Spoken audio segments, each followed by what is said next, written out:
What's up, and welcome back, fellow Siege spectators and players. Hey, haven't seen you here in a while. I'm still the Reverend Whiskey Glitter, and joining me, as always, Mr. Whiskey Run. We're bringing you some open quals here for North America on the road to Montreal. What's up, Whiskey?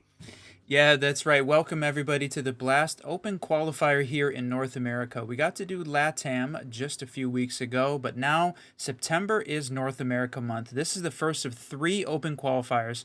They're going to take place for NA here in September, the 7th and 8th, 14th, 15th, and 21 and 22.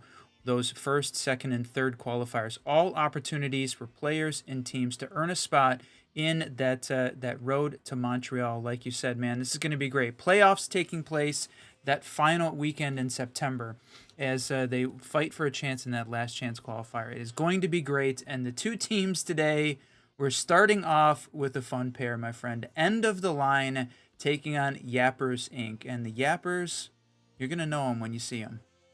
That's right. Yeah, a couple of familiar faces there. Going to be bringing some fun action to your table as the casters cast the casters. And where are we going to do it? It's a best of 1 banger. It's headed to Clubhouse, and you know what? Not a bad pick, right? If you're like your knowledge of the game is super huge and prevalent, and maybe the gun skill might not be exactly, what a great map to go to, the great equalizer, where strategy can definitely win out in the end. Yeah, that's right. And speaking of winning, that game is ready, my friend. It is time. Send it. Okay, baby, it's the blast. R6 open quals, and we are bringing it to you. Yappers versus end of the line. We're taking it to the dub house. Let's see what the bands are going to get us today. Guys, going to, of course, tell the story of how this best of 1 is going to play out. I imagine we'll probably see something along the lines of the Monty, right? Or Oh, yeah. band. Like you called that, Monty is just way too overpowered as a shield operator. We talk about it all the time. Blitz, I disagree with Fresh a little bit there that they're sort of equal, but to start off with Yappers banning Ash, I wonder whether or not that's going to influence Amira play. She's one of the major counters there, but also just the utility clear and the entry. We saw some amazing R4C ACOG kills earlier in the games yesterday, so they're just ready, want to get her off the board, and there is the Monty. Already some fun all chat going in as the back and forth starts to ring out. I love the band, right? And as the casters, they've seen every band that could potentially come out, and they're thinking, what can throw a wrench into this? What can give us that advantage? Well, take everybody's favorite entry off the board. Huge. We're gonna see double shields gone at the end of it as Monty and Clash, not one we really get to see very often as well, getting taken off the board. Means our last one. Who are we gonna see? I couldn't even call it that. Yeah, I mean, Fenrir. Okay, we talk about Fenrir an awful lot as an op that it's not worth taking the ban on just because he's been nerfed so much. But I know, as we talked about yesterday during the TPL rush, still super annoying to have to deal with. So, you know, if that is just your playstyle and you talk about which operator you absolutely hate, Fenrir does enter that list often. So the fact that he's banned out, I'm not entirely surprised either. Gonna take it to the church arsenal to start us out, as Yapper's gonna go for a little bit of a classic take, right? Bring along the Cade and make sure that those hatches are staying closed. I like the double intel, right? Gonna lean into some of that C4 play with Valkyrie and Pulse. I mean, 3 out of the 5 are bringing C4s. I imagine we're gonna see something go boom. That is the setup and the play. Yeah, you called it. Happyaka, Alios, Klimps, Yali, and Tabled. This is a crew to beat. Now, they've got this is a single elimination bracket. Both of these teams, you know, you are only guaranteed to play 1 game here. Only one of these teams can move on. There is no losers bracket. You have to wait until next weekend to get the opportunity to play again. So this is it, one and done for one of these teams. Going to be the literal end of the line. The question is, which team, the namesake or the Yappers? Going to find out as this first round gets started. Okay. Like some of these cam spots, right? Quite cheeky, covering some good areas. The Frost being brought out, a nice introduction, of course, because it's one of those pace dictators. And if end of the line here tries to get something real quick, or towards that end round, it's going to start really slowing it down. But they're going to start getting the hatches opened up as Blue is ready to go. They're going to try to keep that kitchen hatch closed, maybe some heat tricking to go on there, but they did bring the Thatcher, so eventually those things are getting opened up. A lot of intel being fed right now by the Pulse. He's letting them know exactly what the strat is, and telling his, well, I guess nobody's on the roam. This is a full bunker down strat. I've seen Klimps play Pulse in the staff hub. Man is deadly on that operator. This end of line is going to have to watch out, but NAL, you know, this is a team for sure that we've seen from the end of the line. It played in several different leagues we've been a part of, making it all the way. So they got to watch out. And the first engagement taking place on those stairs as they push this attackers push down towards the Moto, and gonna get a second. That's right. So Valkyrie gonna be relegated to her cams as the Dokkaebi gonna find two of them and then just push up onto the main stairs. Pole's gonna find his life forfeit as well. Now there's the trade back as Frost gonna find two. Yali on the double. Let's Both go. of them headshots bringing out. And now the score line, or the body bounce looks a ton closer. But that's going to be another DMR kill. Traded back yet again as the Happy finds it with a sniper shotty. Now puts him into a 1v2. A little bit of a pressure situation here. And the crossfire just going to prove to be a bit too much. And they're going to take him off the board. First with the attackers, but boy, after the double down the hallway, that looked very close. Came down to it, sort of a bit of a crazy execute there from end of the line. Sort of not that coordinated push that sometimes you see in the basement of Clubhouse where you're dropping hatch simultaneously, pushing dirt, those kind of things, right? They were taking engagements down the stairs individually. Yeah, they got a couple off the back of that, but it didn't feel as coordinated maybe as you'd like to see at this point. But still early in a best of one and early in the day. It's just our first match here in the open qual. So if you're just joining us, perfect time to catch the beginning of this. We're going to have potentially 4 or 5 games today as we run through this first qualifier. That's right. And so run it back in the basements. They're going to try it again, and a little bit more dedication to keeping those hatches closed, right? Two Brow going to be on the board. Really try to slow them down. I like that we're still bringing out the area to now, right?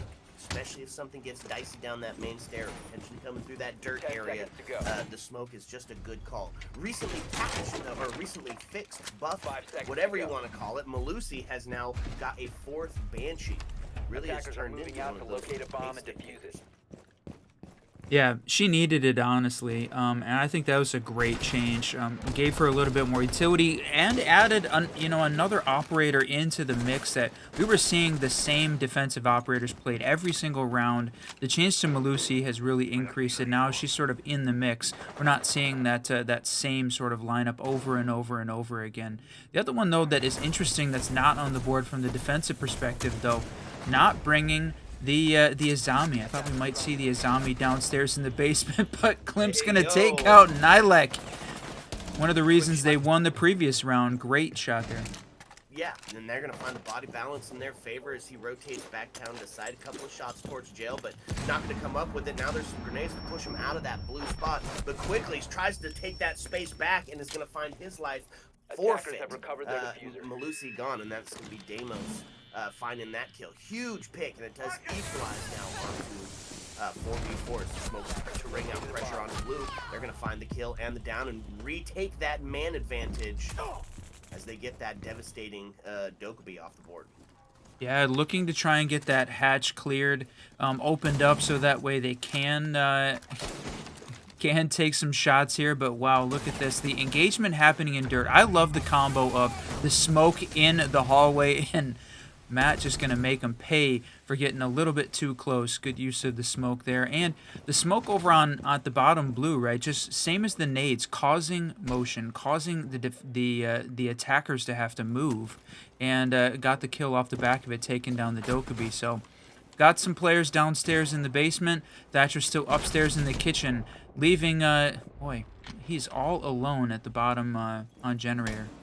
Yeah, and the push is circling circling like hyenas. They're going to start to put the pitch move on. It's going to be shots in the back, almost a TK, but they find him. Last kill down the main hallway. Abel, as tabled, bodies him, finds himself their first round win here in the basement. Hey, it's early on. He says we got a round. It's still early. You got plenty of time left to try and catch one or two more for sure. But yeah, good play by Smoke there in the tunnel. We saw that. Wait, which one was that? TPL might have been in the TPL Rush game or the previous league we did before that. Just I like that change up. We've seen players gravitate more towards that in general. Again, felt like a little bit of a Attackers need to locate not a clean execute from end of the line. If we had to start getting some win condition storylines together, that's something I'd like to see from end of the line. A little bit more coordination on that attack. Played basement twice, so we'll see how it changes up here on the second floor. Yeah, go with a little bit more of a classic hold, right? I love the castle being utilized. Keep those highway windows protected. The mirror on the board, one of the reasons that we were seeing, I imagine, one of the reasons that we saw the Ash banned out is because it was going to be a force to be reckoned with up here in Gym Bedroom. Although there's some operators to bring to the table that can help keep that mirror alive, I guess. They have to be able to throw something onto the wall to make sure that they can't just ace charge it or on a tracker or something. Could bring along the Cali if they really were feeling spicy. Yeah, I think that Ace Thatcher combo probably the better choice to working on get it. So tons of hard breach that they brought along here, and when you ban the Ash, it forces you to bring that combo again. The that Thatcher Thermite combo, which was such a prevalent combo early on in Siege, but the combination of Ace along with it, we don't use too many of those charges if they want to try and get that window down on the Jacuzzi side. We saw that in the game yesterday too, where a lot of like back and forth between do you focus on the Jacuzzi side, do you focus on the cash side. See how this end of the line team is taking it. Yeah, I think the answer is both, right? That's the classic technique, is pushing into both areas, just claiming that real estate and forcing those gunfights as they get pulled off. Couple of shots through a cheeky peek angle, almost is going to get some damage onto the Frost, but she's seen the Matrix before and knew what to do. Taking the shots towards. Oh no! CVV. LA5 going to claim Clinton's life as he takes shot onto the highway, and Sledge, we haven't seen be relevant in a long time. That really could have been anybody out there taking the engagement on highway, but boy, the 1v1, it just did not go Klimps' way. 5v3, I was thinking we had 4, but you still have the bandit down in the bathroom. I'm not sure that he's recoverable. Right, couple of shots towards that back end, smoking and it's just gonna go. What? Oh, bandit got downed with the thermite? Is that how we lost it? Oh, yes. That's funny.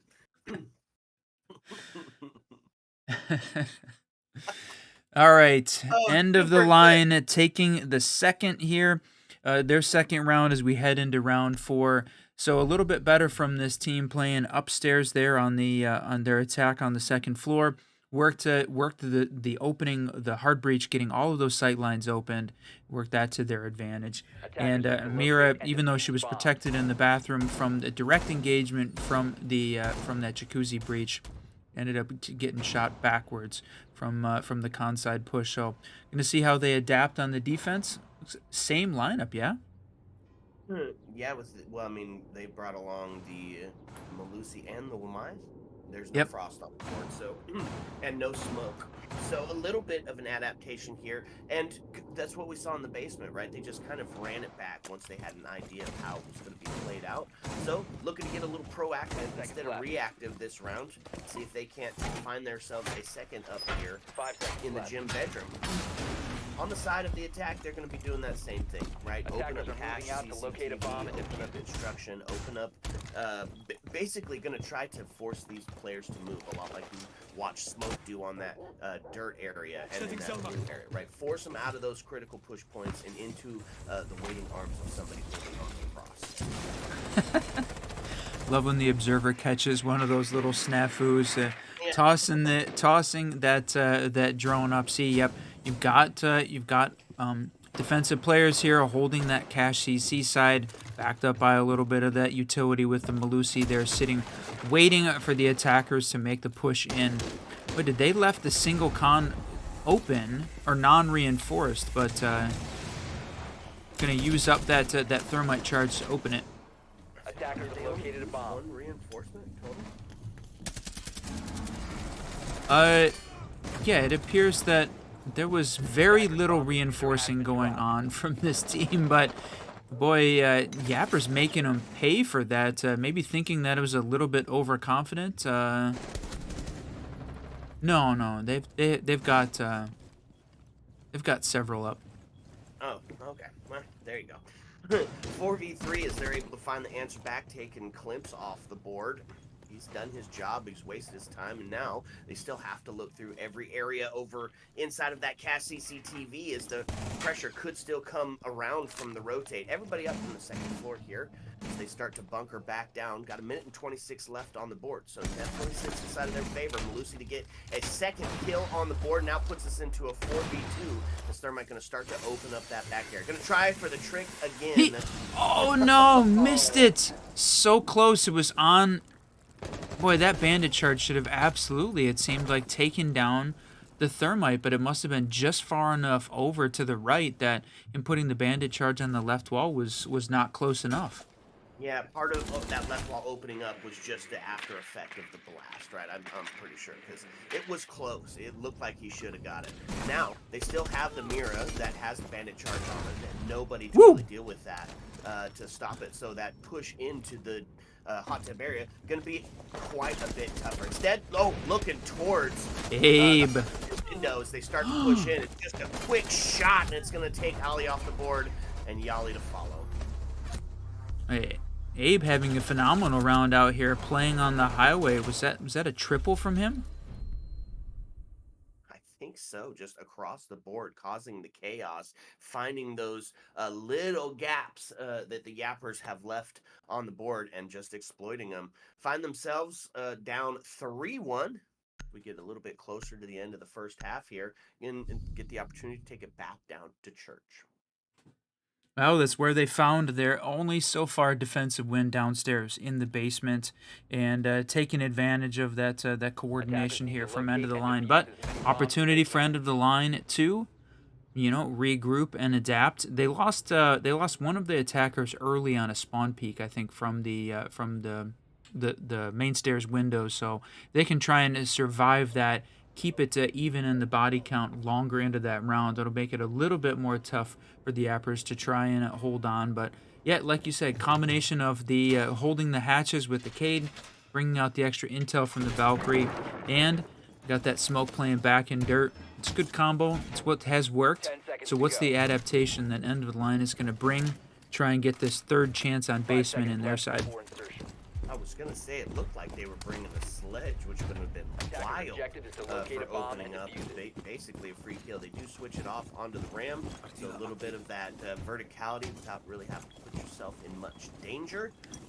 It's a standard setup here out of end of the line, and it's standard because it works. We'll see if Yappers is able to stave them off this time.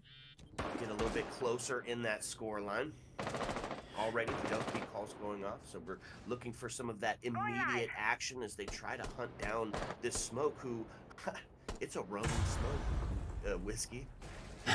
Yeah, I know you've talked about the roaming smoke often. It's not often we actually get to see it. He's playing upstairs on red stairs, playing up close on the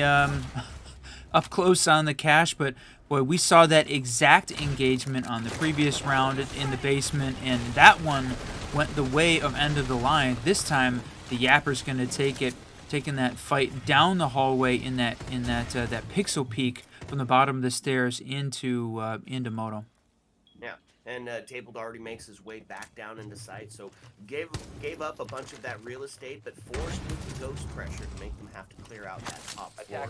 Pay some special extra attention to making sure that the roam and the flank is not going to be there. So they get themselves a kill. It's a good one because they take the intel off the board, but it is still a 5v4. Look at the low health scenarios here as Tubarao going to stop that kitchen hatch from being opened up. Does get droned out.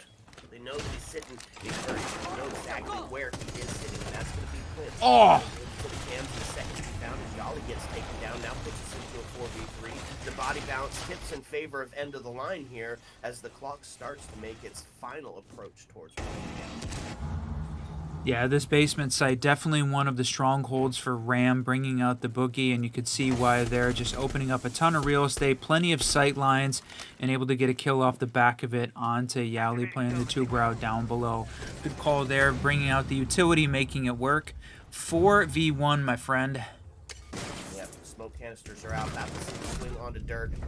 Oh, it's a and trade. The trade! Valiant attempt. Valiant attempt, but end of the line is going to take another round, putting them up into that 4-1 scenario, 1 round away from the back end of the half. Now, generally, we see, of course, the split going in the other direction, 4-2, but if you've got a well put together attack team, then maybe that could be where the gears really start turning, right? It could be. Here it is. We're going to try the 2FCC site Attackers need to instead to locate see and whether or defuse not any this will bombs be if they the can. option that can push the Yappers up into that 4-2 range. Clubhouse definitely defensive sided. I think end of the line's probably thinking, yeah, we got this right now. But haven't seen this team come together on attack yet, so we'll see how the Yappers are going to manage that. Bringing out this the breach denial, and I like the change up here from Matt, bringing out the Thunderbird instead, right? If you're losing some of those gunfights, bring along a little extra health to support the team. Good call there. Might just keep them alive 10 long seconds enough remaining. to win the round here. The thing they're going to have to deal with, though, on the attacking 5 side, seconds left before insertion. a lot of annoying ops coming out here with the Ying Attackers are moving and out to that locate a bomb Deimos. and defuse it. I like this being brought out to help support the Azami holding up there, right? The one thing that could be missing, of course, is Olympus projectile, right? Where you see is that they send in a bunch of flashes and smokes and use the cap tower to start to get up there. Now, there's no cap tower on the board, but there's plenty of throwables with the smokes and the grenades. Attackers and have the located a unit bomb. grenades. So the potential for the push up there could be quite huge. We'll see if the Thunderbird is the difference maker, right? That impact player that's going to keep the zombie alive and holding on to the catwalk. Looking from the highway, trying to catch somebody rotating, just holding with patience. Huge, right? Now, Yali's going to get taken off the board as they start to open up that breach. He has to put a little bit of split pressure on towards that zombie. Oh, Zokabi's already hopped into sight, and they take down Klimps, laying up on those the highway, the rafters. That is unfortunate. Now they've lost a big piece of the hold. That's right, and a couple extra kills ring out, and now puts us into a 3v1 as Table is able to find one, but it is returned as Deimos is able to take a couple of body shots and put him into the green. End of line doing a great job there of playing the vertical. We have seen this over the course of several of those rounds. Not an extreme commitment to the vertical that we see some teams go with the double shots from the basement up in Logi or the gym area. But just using it to their advantage and focusing on it. We saw a couple kills come off of the vertical dedication there, so I like it.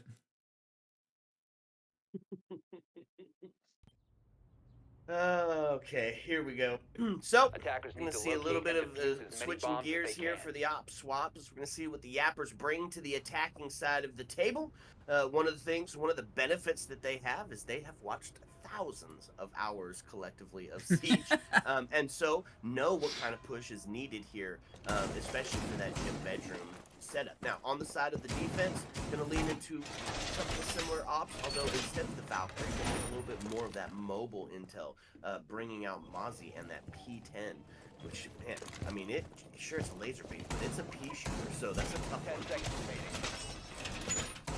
I mean, we've seen some players be absolutely devastating with that weapon. So we'll see. Nilek is going to be one of them today. Attackers are moving out to locate a bomb and Try and defuse it. find a way to increase this count and taking the spawn peaks there. This just shows a little bit of that confidence. We talk about it from end of the line when the teams are going for the spawn peaks and spending the time there to meet, and then they're doing it at multiple doors, multiple angles. They are trying to put some extra pressure on this team, and CVV is going to be the one that catches Klimps off guard. 3 different spawn peaks attempted, especially one with a shot. They are going to get half of the hard breach off the board, but Bonnett's going to get taken down.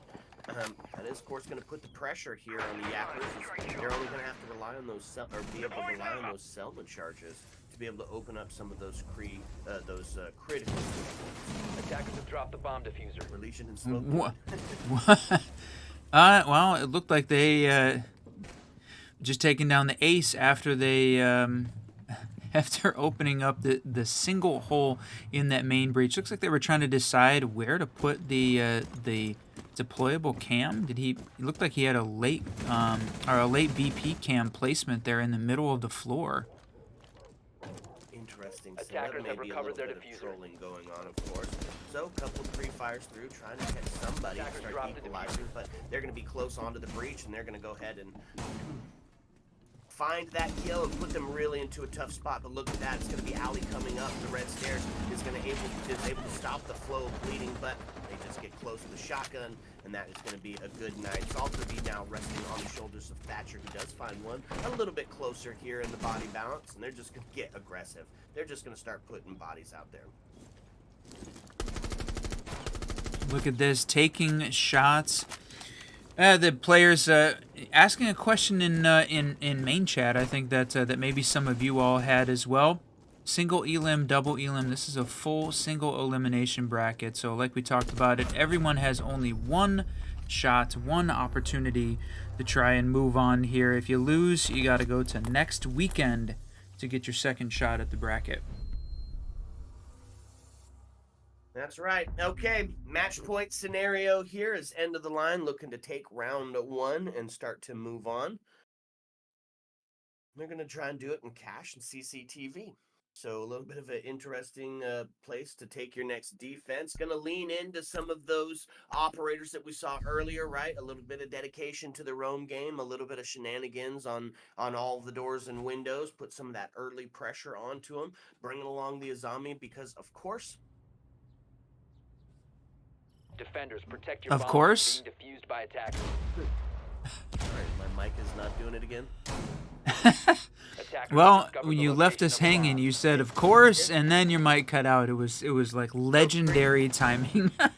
So bringing the Azami, of course, because holding that catwalk is such a critical push area, right? It really facilitates the take from garage and being able to get your planter inside from the main breach in relative safety. So no surprises there. What we are going to see on the other side, Callie 10 on the seconds board, left. Blitz, Ying, Lion, Finka. Looks like outside of the Callie, we could be getting 5 some seconds aggression remaining. going. And okay.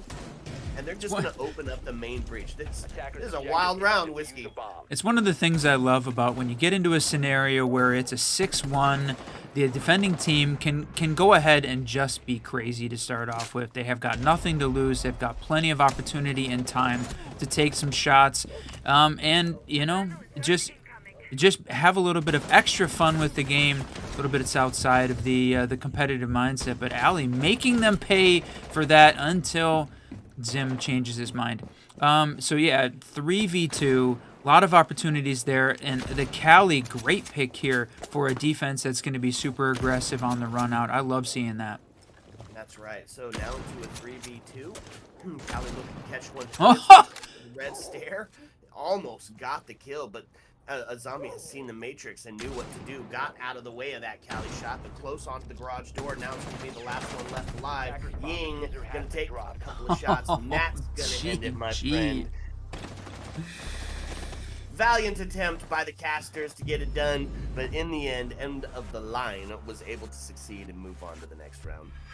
That's right. It is certainly not the end of the line for this team. Like we said, single elimination bracket. They get the opportunity here to continue the push onwards further, my friend.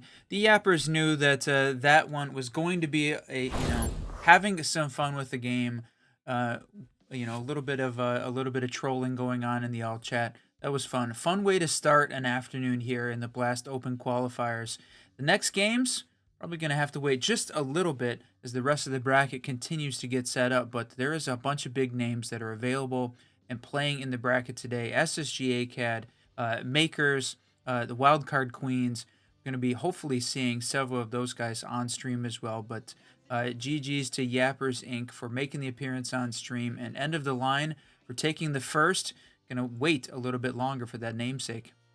That's right. Okay, so we're gonna get the lobby set up for the next game. Could be a few minutes. We'll keep you updated in the chat. Sit back, relax, because when we come back, we're gonna bring you another map. Ayo. Let's go.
What's up, and welcome back, fellow Siege spectators and players. We're back with some more of the North America Open qualifiers. Gonna bring you a fun one, a redemption round, a villain arc coming in for this next game. I'm still the Reverend Whiskey Glitter. With me, as always, Mr. Whiskey Run. Welcome everyone to the Blast Open qualifier number 1, the first opportunity for the North America teams to earn their spot into the last chance qualifier, earn a spot to the Montreal Major. Looking forward to that, and you called it.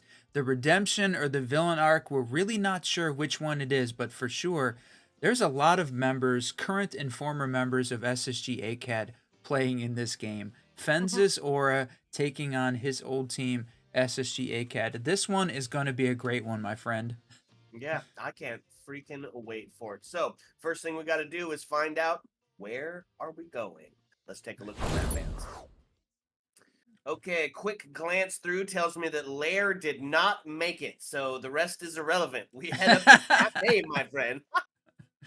Yeah, that's right. One of these days we are going to get a layer match. It is not going to be today, though. I mean, it is a single elimination bracket, one opportunity, no other chances for you to make your way in. So layer just does not seem like the right place in this one. I don't think we're going to see it in the NA Open quals at this point.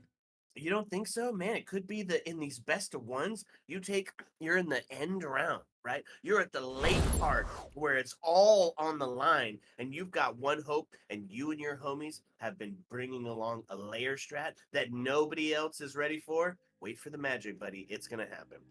Okay, that you bring up a great point there, right? Good possibility there that if you are a team that has got a layer strat in place, that could be huge. And I don't know that any of the teams are at that point yet, but man, would I love to see it. Okay, let's get into the bans. Already a bit of a spicy one is Grimm's going to get taken off the board. And unfortunate, too, because I love the Grimm play, right? It's so fun seeing those bees drop into Cocktail, the push from Skylight, clearing out Ticket and New Hatch. It just gives you so much intel to help direct where your push is coming from. So he's going to be taken down. Monty going to be the next to follow. No surprises on that one. Yeah, Monty going down, and you called it. The Grimm going down, especially when you're playing third floor cafe, there is so many opportunities for Grimm to just utility dump into that area, clear out Cocktail, clear out anybody playing Freezer. Makes it really difficult for the defense to move around. So Fence is starting off on defense. You know, they know that they're going to have to worry about the tech in the future and worry about what SSG is bringing, plus a little bit of knowledge of what this team is going to play, right? We know that Fens was a member of SSG ACAD until recently, so he's got some insight into what that team was at least doing, but a lot of opportunity for changes. Bring along a Valk. We talk about Valk all the time as a ban here on Cafe because there's so much open space, 2-floor coverage. You got all of that that area and pillar that a Valk cam can cover. Huge, great op to be able to hold on to that that intel, and Azami block off all of that upstairs 3rd floor space, plus some of the nasty peaks that we're seeing downstairs in kitchen. Love that. It's a great combo, and it's going to change up the game a lot having those 4 gone. Yeah, absolutely. So on the defense, I'm going to still lean into that intel providing C4 opportunities as Mozzie's going to be utilized here. But look at this. We're bringing out a pace setter early, right? And generally, yes, you see the castle utilized on the 3rd floor, but not when the site is the 3rd floor. So this is a little bit of a fun adaptation here, meaning they're going to put a direct hold onto that freezer area, which is going to disallow the push in through Ticket. So I like the call, right? You bring along the Mira, you guard her back by putting some protection on the Cocktail windows, meaning they're going to have a difficult time going in for what is generally a standard push by taking that Ticket. Attacker's objective is to defuse a bomb.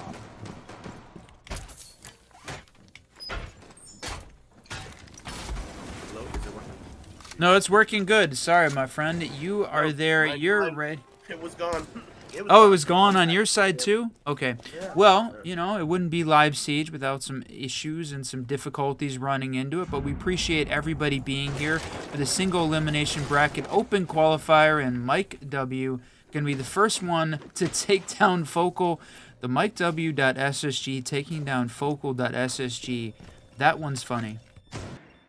Absolutely. So Hibana going to get taken off the board, puts them into a man advantage for Fens, but it gets equalized immediately as Jabates is able to find Fens down, and there starts a rivalry. Equalized on the man count now. They're just going to drone in Damos, who is looking for the kill with that devastating pistol, but they are completely set up for it. Mike W able to take Jabates down, and that's going to give the body bounce tipped over to Fens.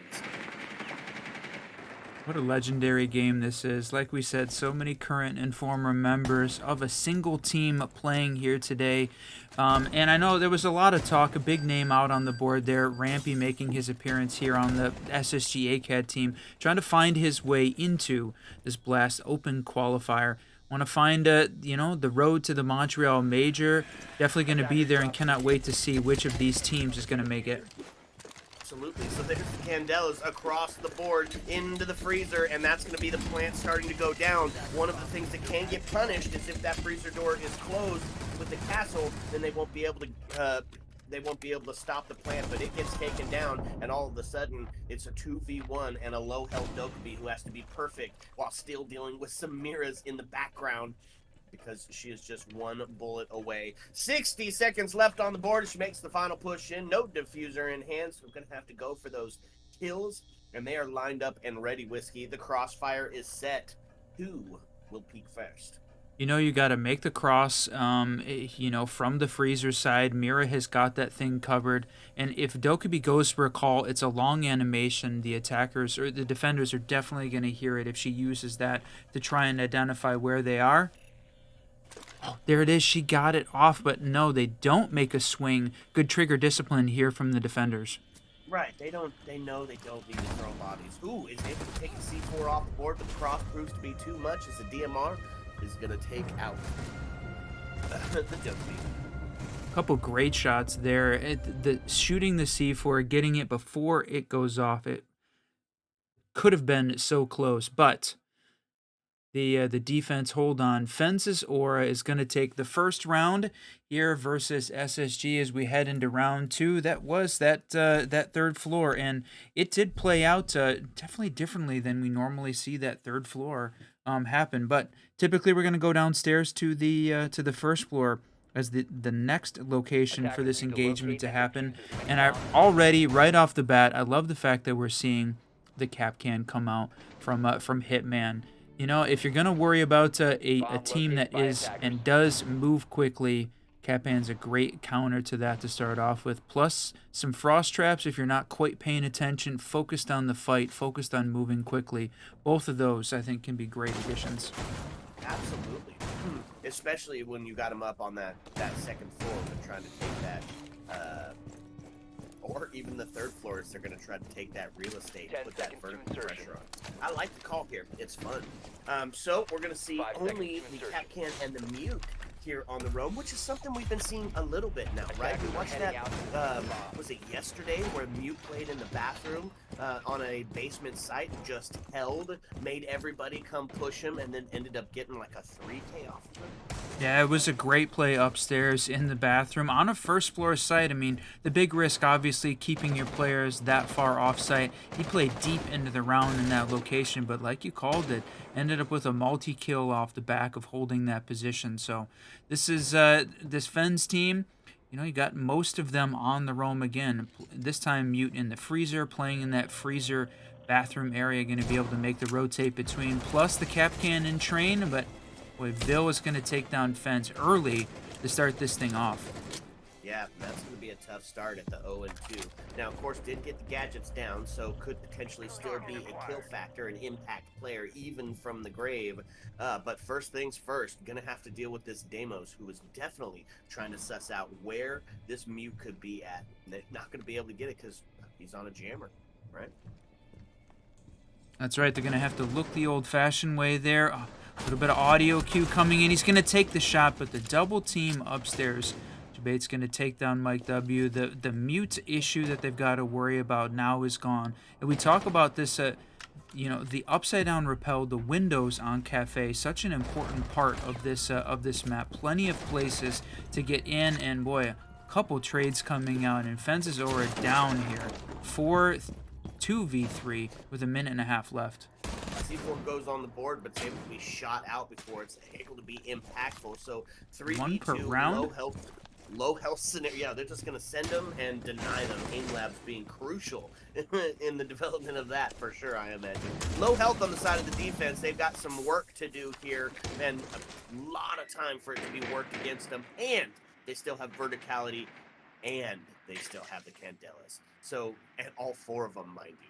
So this last bit, this last 60 seconds is going to be absolutely huge, as the Candelas are going to cause a ton of chaos, force them out of those sites, or give them easy pickings.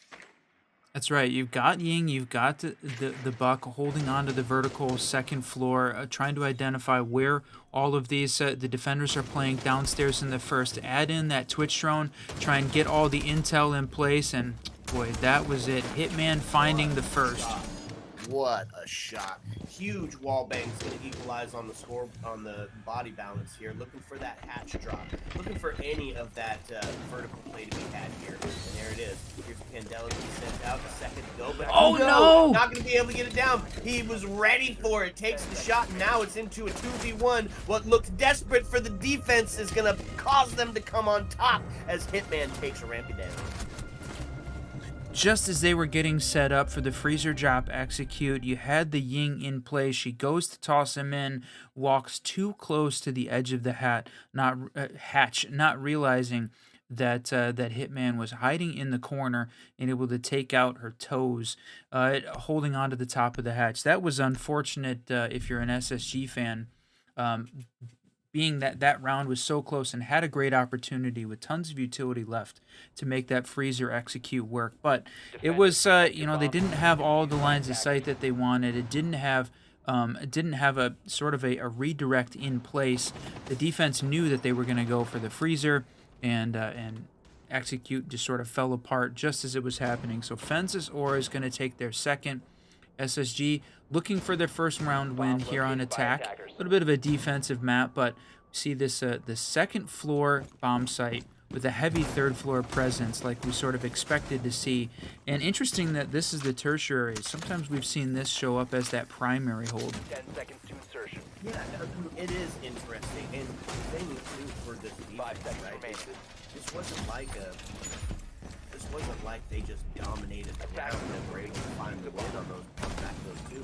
Hitman sitting at 6-1, putting the hurt on early and then staying alive long enough to become an impactful player at the back end of it. So, setting up for a quick one, setting up for a rush. I was just saying I would love to see that come in through that reading door and send in the blitz and Ying, and it's looking like we might get a little bit of a taste in that. That's one of the dangers of having that vertical hold, right, Whiskey, is that if you only have one guy in sight, boy, that's a time for blitz to feast, the Ying Candelas to do their damage, and look at that, pushing straight into the bomb site. It's going to get active quick. A couple of shots, but no. How did he not? He didn't get flashed? No clue, but it's the shots, it's the DMR from the back end of it is going to take the blitz off the board. Legion also pays the price as Ville's able to take one down, so puts us into a 4-4 and a little bit of a low health here for the Mute, but that initial push stopped. Yeah, unfortunate that thing, the execute sort of fell apart before it even got started. The battle between Mute and Blitz, and the Blitz lost. I think that just continues to add to my thought that he's certainly not the comparable operator to Monty. That if you're going to be playing a shield, the one to do it on is Monty, but the problem is he's just rarely able to get through the band stage here as we're in year 9, season 2, heading on season 3. I don't know, man. I think in a quick plant scenario, the blitz is definitely the key. If he gets that flashbang onto the Mute, and oh, maybe that's what it was. Maybe blitz went over a Mute jammer or something. We'll have to go back and look on why that didn't work. But if he gets that flash, then they take all of that real estate and are going to be able to plant for free and then start to push some pressure on the back end. And you're not as well going to be able to do that with Monty, because what you saw there was the blitz got shot in the back after the attempt failed. right? If he gets that flash, he makes that push up, he gets that kill, and then the secondary kill isn't there because Blitz and the Crossfire are now ready and set up as the plant starts to go down. So situationally, I think Blitz can be a better pick. For some reason, that flash didn't do what the flashes are supposed to do, Defenders, and protect your they bombs paid the from price being for that. defused by attackers. Yeah, it's a good point. I think, you know, maybe we're talking about it as I'm too much of a Blitz hater, located and by I'm gonna attackers. have to check myself there and see whether or not I'm letting that influence my thought and how Blitz is being played here in the current meta. So we'll see how that plays out here as the rest of this round continues on. Bringing back out the cap can and love it. I'm a big fan of that op as well. And boy, maybe letting that cloud my judgment a little bit too much, but so far working at 2-1, but that was SSG's first. We talked about them needing to find one there, and it was on the tertiary side, or at least the third choice Fens brought along. That's right. So SSG ACAD able to find their first, and not surprising there, right? The last couple of rounds throughout this 3 have looked really good. It was some individual heroics that had saved that round, right? They were doing a great job of clearing out the roam. They were bringing the buddy system into play, making sure they're not just feeding ones to these gunners who can potentially have such a huge impact in the round. So not surprised, they find themselves one on the back end of the round. Rotate, take it back up top, and run it again. The addition this time, bringing out the Flores to help deal with some of those castle barricades and potential cap can traps. One of the biggest counters to the Flores is the mute, right? And we were seeing a lot of mute being played by Fens' Aura, but not bringing him out this round. That could have been an adaptation here from the SSG ACAD attack, saying, all right, good opportunity. You don't have to deal with it as much. Just now we've got to watch out for the gunplay, which you'd have to watch out for normally. Couple that with a Twitch, non-bulletproof Fenrir traps, and or other pieces of utility. And this is just a good setup there for the SSG attacking team. Okay, look at this. Ace just pushing right in instead of taking that ticket entrance. He's going to push in and take some space, but there's going to be a trade out here as Ash and Castle get taken off the board. Ready for it, though. Look at this. It's a C4. Is it going to connect? He's got it in the right spot. He's need to push the button. Not going to do it. Hitman going to be on the triple kill. Puts us into a 3-2 as it starts to crumble apart for SSG Academy. Man, and still got plenty of time left to do it. Great job of taking space, but just couldn't capitalize off it, Whiskey. Yep. They still have to worry about the Mira that's on the other side. Watching the skylight area, holding Cocktail. They have not been able to deal with her, not been able to deal with that piece of utility. Going to use a little bit of maybe the Flores to cause some motion, but does not happen. They're able to kill that drone before it gets to wreak any of its havoc. 45 seconds left, and there goes another pushing them out. They've got one of those down, but that second, there it is, finally working on trying to get it. They need to clear out that area so they're going to have a chance at making a push up. And now they've still got some heavy presence inside of the freezer here. Cross on the mirror set of freezer and on top of stacks here. So it's going to be a tough push in, and it's a low health scenario for the Ace. That's 5 HP, just a fragment of the bullet to take him down. And they're going to find the next kill, and that's going to leave him alone in a 1v3 tough situation. They're going to find it with the DMR. That's going to be around for the defense as they take 3 up.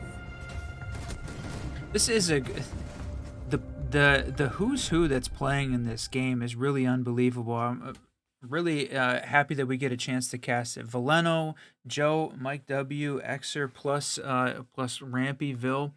This is a who's who in the T2 and a T3 siege scene, including T1. So I love that these two teams are playing. I hate the fact that we're in a single elimination bracket and only one can move on.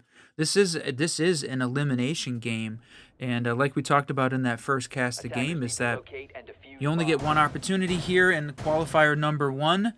Qualifier number 2 is the next opportunity. So regroup, wait a week, prep and get ready, and then take it on. So only one of these two can move on, and boy, it's unfortunate that it happened so early. Round 2, we're getting to see this game played out. Right. Okay. So 3-1. We're not surprised by the scoreline. It's defensive side of the map. Looking towards that split, right? SSG Academy finds one more. Gonna feel comfortable going into that defensive round. 10 They brought seconds along remaining. kind of a standard lineup outside of, like, we don't 5 actually seconds have remaining. a hard breach outside of, like, the can openers could be used. There it is. Attackers That's objective subcharged. is to defuse a bomb. So, gonna be able to open up the wall, take that verticality, and still gonna use the chaos of the Ying to help facilitate a plan. I think the great adaptation here, they're gonna be bringing some slowdown trap operators. IQ gonna be there to help reveal that as they make that push in. Yeah, SSG has been doing a fantastic job of managing all of the defensive utility. We have not seen the cap can kills. We've seen very little of the traps seeming to go off. So they've been managing the utility really well, and continuing to bring the IQ maybe makes this a little bit easier, especially as they're getting themselves set up for a quick, and then just burning utility here. Gonna force the bakery player. Valeno gonna try and hold on, and he does. Gonna take down Xer, and then, boy, they get a magnet that caused that fire to stop and is gonna hold off this attacking team at the entrance to bakery. Was it a magnet, or was it while he was getting shot that made him shoot it up and put it towards the homies instead? I'm not sure, but either way, it was well played. The swing, finding Capitown, taking down those smokes and those fires. That was a huge play. It does get equalized, so Lamai's taken off the board, but we've got somebody playing in the Harry Potter area. Gets droned out twice, so active intel pinging exactly where he's going to be at. They're going to instead just start to open up the wall, put some pressure in from Bakery instead, looking for that swing on both sides. That's right. If they got some sort of flank control, and he's having to just flip back and forth to watch his back, but Fenn's gonna take down Jabates upstairs in that train area, watching the window. That's a little bit of the vertical support that is lost. All of the defenders now, except for Legion, still playing upstairs, so they are spread out. He's gonna have to make the rotate back down. Well, now for sure, as he's the last one left alive. Yep, classic for the retake, drops down the hatch play, looking to catch somebody slipping towards where the plant's potentially going to be going down, and he's got low health here, right? It's only 20. There's the shot as he's able to find one. A second as he takes it now down into a 1v1 scenario. Fens. Huge play. I thought with 3 attackers downstairs, in sight, getting ready, with Fens having to make the push in from the outside from second floor, this was going to be a really tough spot. But then to grab a double on the way down, they just had no idea. And then a triple 1v3 clutch for Fens. Incredible play by him. It was a classic kick or clutch scenario, and he was able to find the 3 off the back of the retake. Caught him slipping, put him sleeping. Fens on the clutch. What a great round. You talk about the villain or the hero arc. What were we going to see here? It certainly looks like Fens has got something to prove. Not that he necessarily wants to be a part of that team anymore, but that he's still got something to bring to the competitive game of Siege. I love seeing it. Yeah, absolutely. Okay, 4 to the defense on that huge comeback in the end of the round, leading us to the last round of the first half here of our second map. And I don't know, SSG Academy looking really good. They're doing all the right things, but the end game has just not been working out. Fens and Hitman just being absolute monsters and saving the round several times in some crazy clutch situations. So one more to do it here for SSG. Gonna have to get through all of this vertical first. 5 seconds remaining. Oh man, and yeah, we talk about Hitman Fens having a great round so far. On the other side, Folkla and Rampy looking to find a way to increase their effectiveness as they roll into this game. Yeah, it could be playing support, could be not part of the entry, but right now the team needs a little bit more. And all right, Xer taking down Valeno. That's a great place to start early on, and I think that's showing Fens' aura, having a little bit of that confidence as they roll in, taking the spawn peak, maybe when they didn't necessarily need to. And SSG is going to make them pay for it. It's their 5v4 early on in this round. Great opportunity for this team. So what was the switch that made Sledge all of a sudden this player and operator that's going to be utilized again? Cafe and Clubhouse have seen the rise of Sledge being utilized again, even though there's, could be some operators that do the job better. Is it the comfort pick? Is it the L85? Either way, I'm happy to see him being utilized. He's a fun operator. I'll give them a call. You know what? That's a interesting question. To me, it doesn't feel like anything has changed on his side that has really that increased it. I feel like you're probably leaning towards comfort pick. I mean, Cafe's got a lot of those. Oh wow, it's got a lot of soft walls, but no a C4 self kill. That's tough. Finds one, finds two, actually, as he includes himself in that number. Now puts us into a 2-2. Mozzie and Warden the last on the board. No C4 to do it. He's got his special glasses on, waiting for the shot to come in as the deployable got taken down. Puts himself all in his lonesome. Starting to make the swing in towards Freezer. It's quick shots, and Warden's going to find it. No way. Huge play. Back down into a 1v1 again. A couple of shots ringing out as the pre-fire goes, and it's going to be, oh man, it's going to be Zofia to find the kill. Finds a second on attack, takes us into that standard split, and now here for a little bit of that op swap, my friend. That was, Xer called it out in all chat, a nasty round from him. The opening pick at the bottom of white, and then a double to finish it off. That was a 3K for him to close out the round. Incredible game, or incredible round from him, keeping that team in. Good support from the rest of it. Most of the action happening upstairs on that third floor site with that second floor. So a lot of vertical play happening. And I was wondering whether or not we were going to see, would the Ash come out here as the alternative to Sledge? And yeah, Veleno is going to start off. I'm going to see whether or not that pick sticks. But combination of the Castle and a Rooney upstairs on a slowdown for SSG, that's a strategy I like here. It helps protect some of these windows, which is a primary attacking, avenue for this 3F Cafe hold. Yeah, one of the problems here for 3F, in my opinion, is that it kind of feels like one of those solved sites. You've heard us talk about it before. So, for a team that has a well-put-together attack, this should be potentially one of the first you're able to find, right? It's the Aussie repels off the windows. It's taking that space inside of a ticket, finding yourself off the new hatch about to be able to get yourself a plant. And with no Mira on the board, that feels like that can be facilitated a little bit easier. We'll see if that's going to be the play here. Oh. Already, that's just knocking the whole thing out. Not going to be able to plant there. That is exactly what I was talking about in the plant spot. Opening it all up. So yeah, our first opportunity, seeing how Fenz's aura is going to handle their attack. Obviously, a lot of work on the repel, and the Grim no longer an option, so they didn't want to have to deal with the Grim, but now they're going to have to set up the attack on their side without him as well. Combination of the Capital and the Nomad, I like that, bringing out the flank control, and got to deal with players all playing fairly standard spots. Rampy holding on to that area. Cocktail, but they don't have the Mira to support it. One of the big changes here between the way Fenz was playing it and the way SSG is.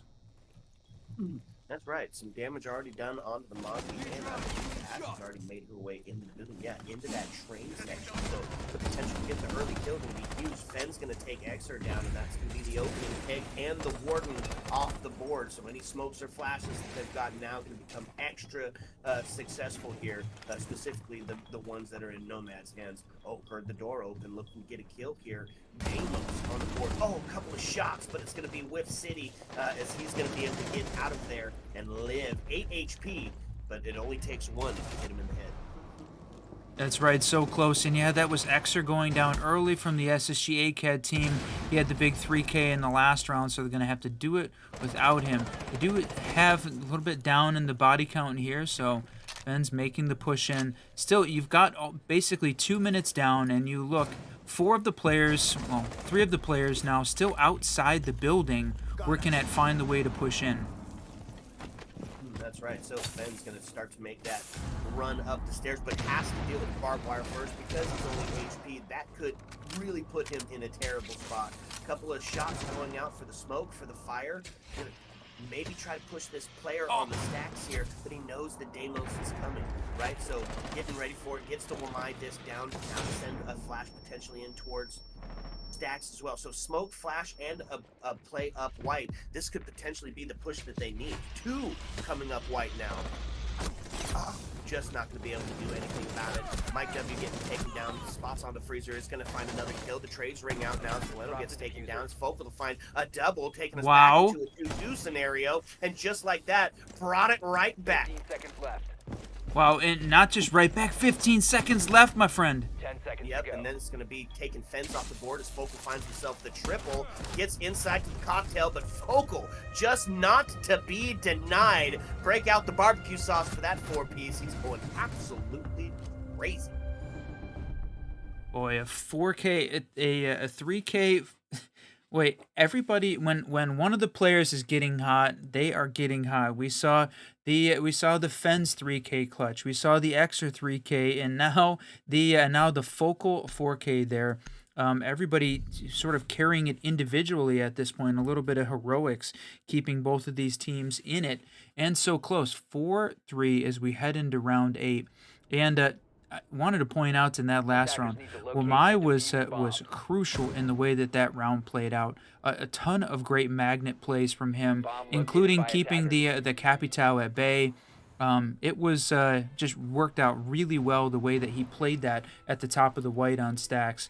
I felt like those were some of the most impactful magnets we've seen today. Absolutely, and it was, I mean, just great heads up, right? It was great knowing that instead of that big push that comes from Ticket, even though they were opening it up, right? Even though they were still putting that secondary bit of pressure onto him, the heads up to know that the push was still going to be coming from white and able to secure that and make sure that you couldn't get any gadgetry in it or push them out of that position. Yeah, absolutely huge play. Okay, so it is the game of the 4Ks, right? We've seen several of those getting taken out, and Hitman almost joining that squad as he hit a couple of threes earlier as well. Defense finding themselves one more, bringing it that much closer in the score. Basement hold here, extension in or into the whiskey area and to the bottom of white with the warden. Classic, it's a standard, love to see it. They were all sort of piled up behind the bar. It's a little too early to start the partying. We're only in round 8. Got to work on finding a few kills before they can raid the bar like that. So this attacking team working on clearing down the top down, and if you're looking at the defenders' locations, nobody in either the third or second floor. So Fens' aura is going to work on the top down clear. Just going to take a little bit of time. We're already in 1 minute down, working on it, but Vil is going to find that first engagement on the red stairs. Great play from him. Yeah, not only is it the first kill, but several factors here. That's the dope to be gone, meaning we're not stealing cameras. That's a DMR that's off the board, and it's DMR that is not in the hands of the current top frag. So, I mean, just a huge opening pick here for the defense, and definitely is going to be a bit of the pace dictator here, as it's going to force them to really look for these roamers in the old-fashioned way. The Yin Candela is going out. Just chaos happening here in the 2-minute mark. Finds himself a double, and then his life forfeit as Valeno's going to take him off the board with a couple of body shots. Puts us into a 3-2. Couple of low health scenarios as Alishan Gu is going to slow down the attacker here on red. A second to ring out. That's a third. The third? Yeah, she hit 3 Legion Goose and shot one of them on the stairs. There was 4 waiting for the attackers as they pushed down. Just such a heads up here by the defense, knowing where that attack is going to come from. Fen's going to take ramp down. That's going to put us into a 2-2. It's 43 seconds left on the board. Smoke canisters going out. They've still got 2, but that's going to be Valeno to find Xer off the board, so no more canisters. And just like that, we're back down into another 1v1 whiskey. 30 seconds left. Ash versus the Legion as they are trying here for this trade, and it's going to be Fens. The quick headshot is going to take a round for the attack side. If you noticed, she pulled another Legion Goo out of her leg. I think Fens hit 4 on that round by itself. But I mean, the goo did not slow him down at all. Able to clean up that 1v1 at the end. Just a lot of chaos, right? This is starting to get into a little bit of a chaotic game, as opposed to sometimes the little bit more methodical play that we see from the T2 teams. But this is looking good, and it's looking fun here in this Blast Open Attackers need to qualifier. locate and defuse as We're many only bombs in as they round can. 2 right now. Single elim. Only one of these two teams can move forward, though. And right now, a little too early to call, but Fenz's aura is looking good, my friend. Yeah, absolutely. That was a fantastic round and a huge read by Legion on where that push was coming from. I just want to highlight that one more time. Both Wamai and Legion being utilized in some really critical spots that just about saved the round for the team. Of course, we lost that 1v1, did give one to the attacker, put him up in a 5-3, one away from that coveted match point scenario.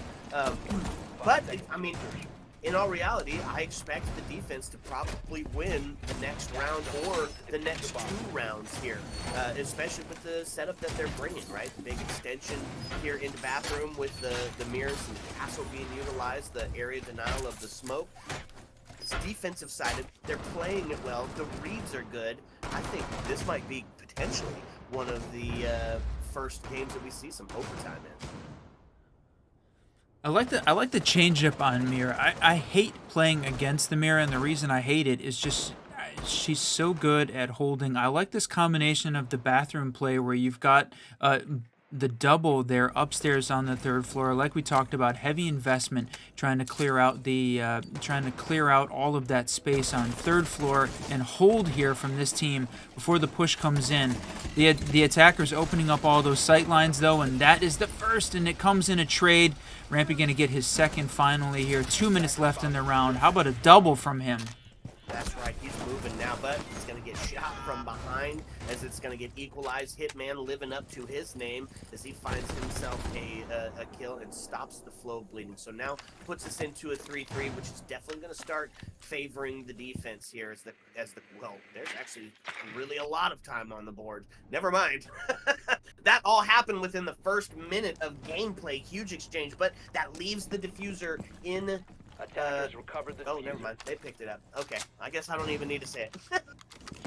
Yeah, They've lots got it. lots of chaos happening there, and you can see, boy, almost a little premature toss in of the smoke potentially. We were seeing the attackers just start to get themselves set up. I think he had a little bit more time to wait, but that one a good one to try and keep the attackers away as he continues to hold on to the white the white stairs. Mira holding that.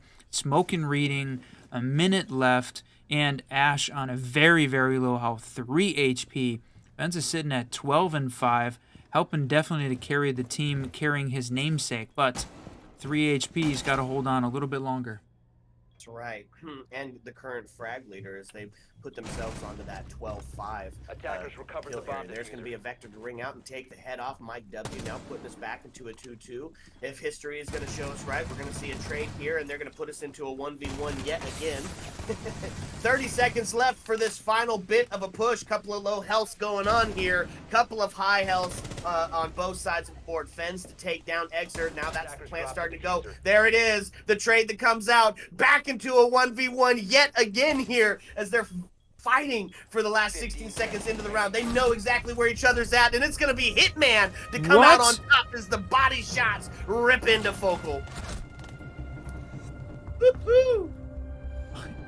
But you just can't write it any better, bro. You can't write the story any better, right? You said the observer pushed randomize on the game before it got started, switching up these players. They're all powerhouse players. They've all been parts of the same team, and it's showing here in that there's just strats, counter strats, refrags, all the way down to these epic 1v1 battles in the face-off.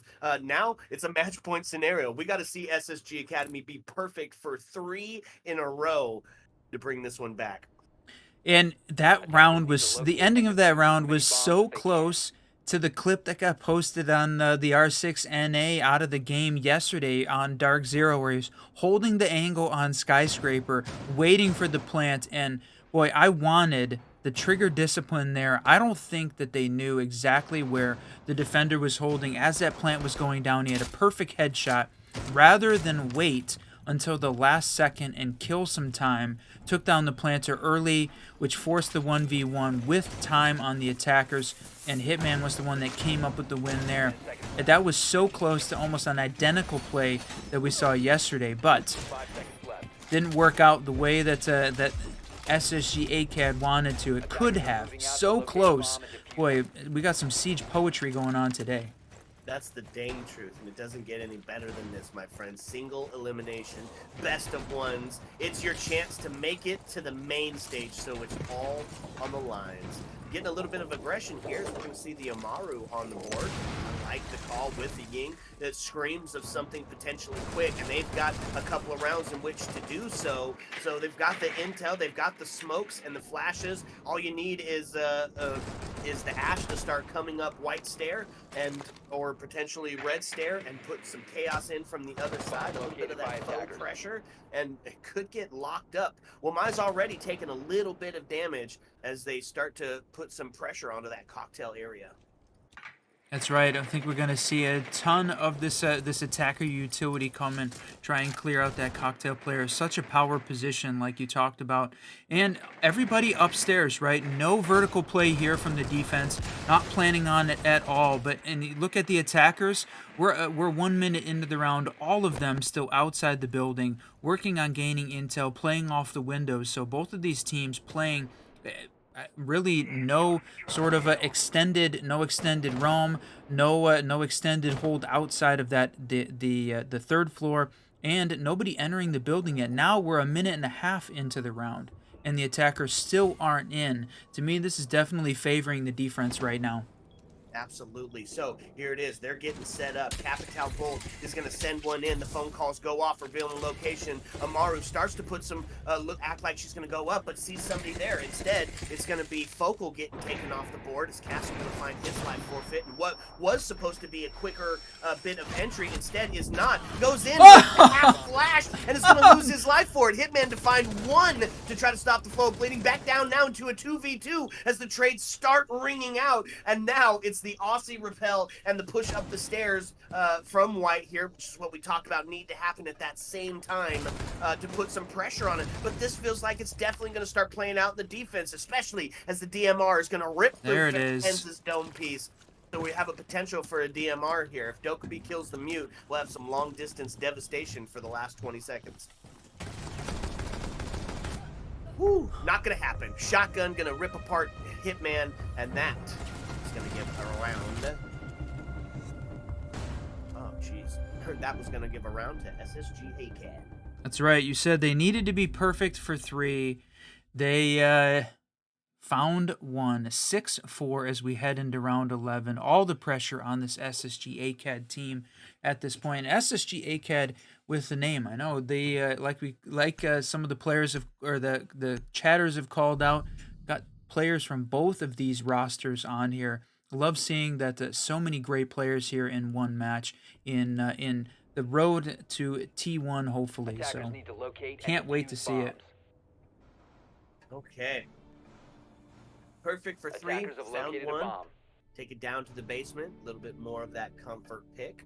Not going to be bringing a castle along for part of that extension. Instead, just going to kind of rely on the Malusis and the Warden to hold down that back end. This is a site we've seen them be successful on. This is it is a very defensive heavy site.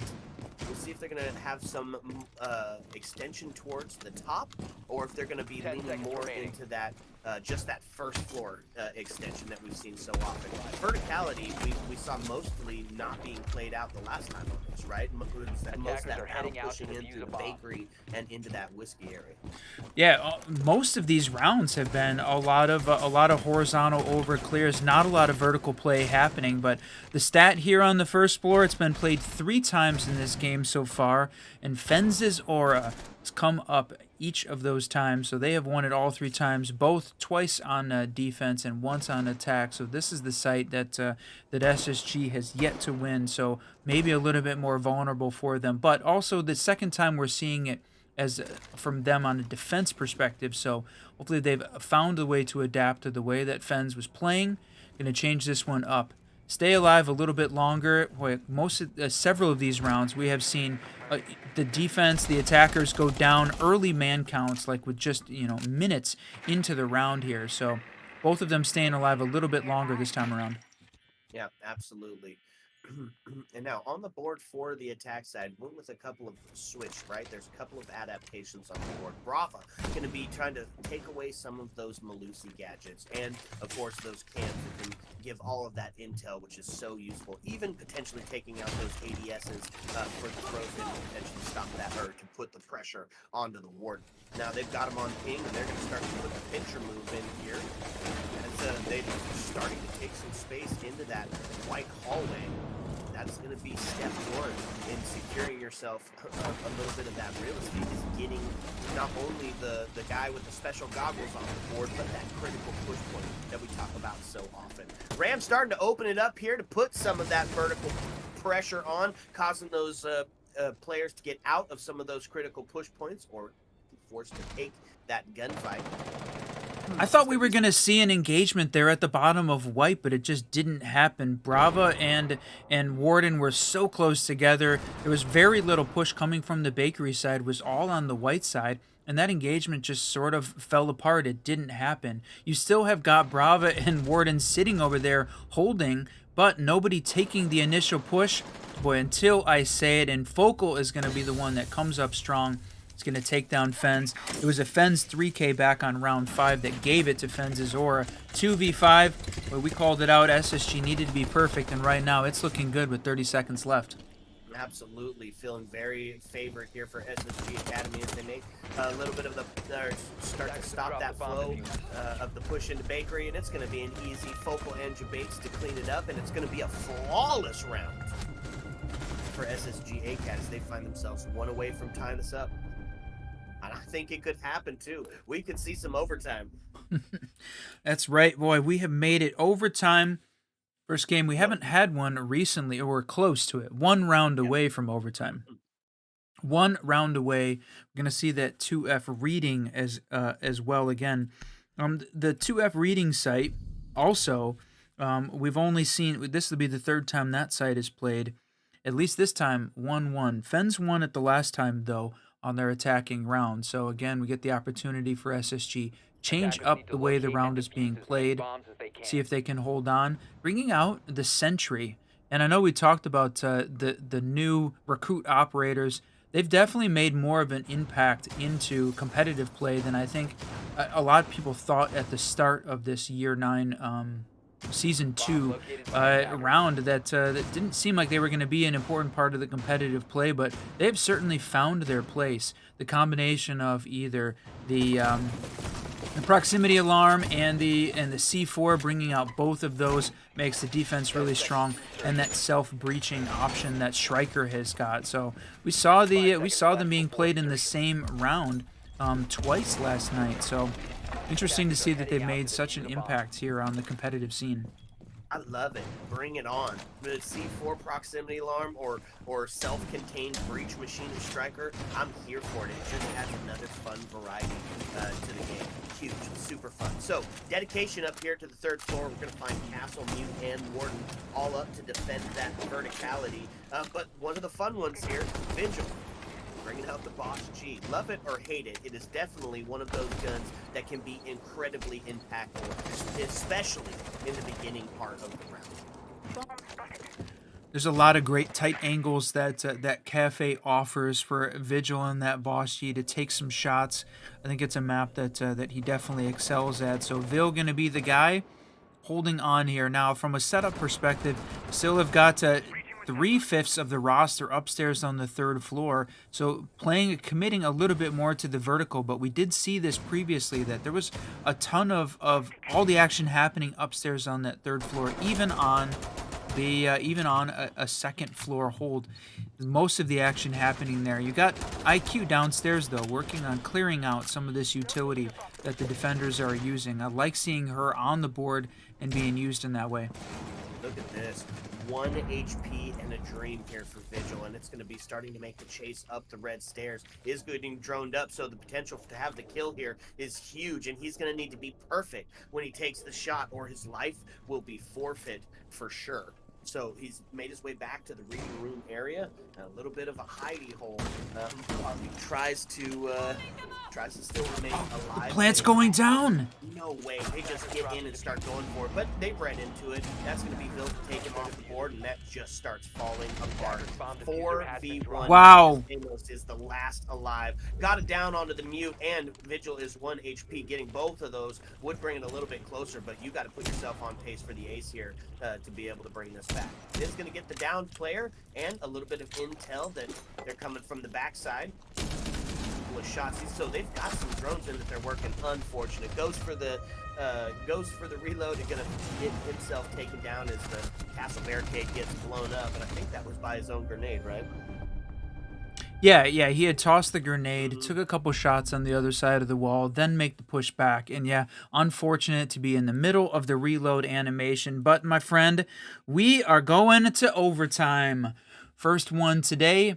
See how this one is going to roll out. Fenz's Aura had a really strong first half, 4-2 half, and then SSG ACAD coming back and taking the last 3 in a row there to secure it. We said they needed to be perfect for 3. They absolutely pulled it off, send us to OT. So now get to see SSG continue the defense. Going to go downstairs to that first floor. Now it's been split 1-1. A little bit of momentum here on the SSG ACAD side. Ooh, OT. You love to see it, right? Each team firing on all cylinders, unwilling to bend, unwilling to give up any of that critical real estate, and it has just been a back and forth. We said they had to be perfect for 3. Momentum has shifted, and they were able to do it on the defense, and they get defense on the overtime side. So a little bit of a favor here as the momentum has shifted to SSG Academy. Attackers are moving to defuse a bomb.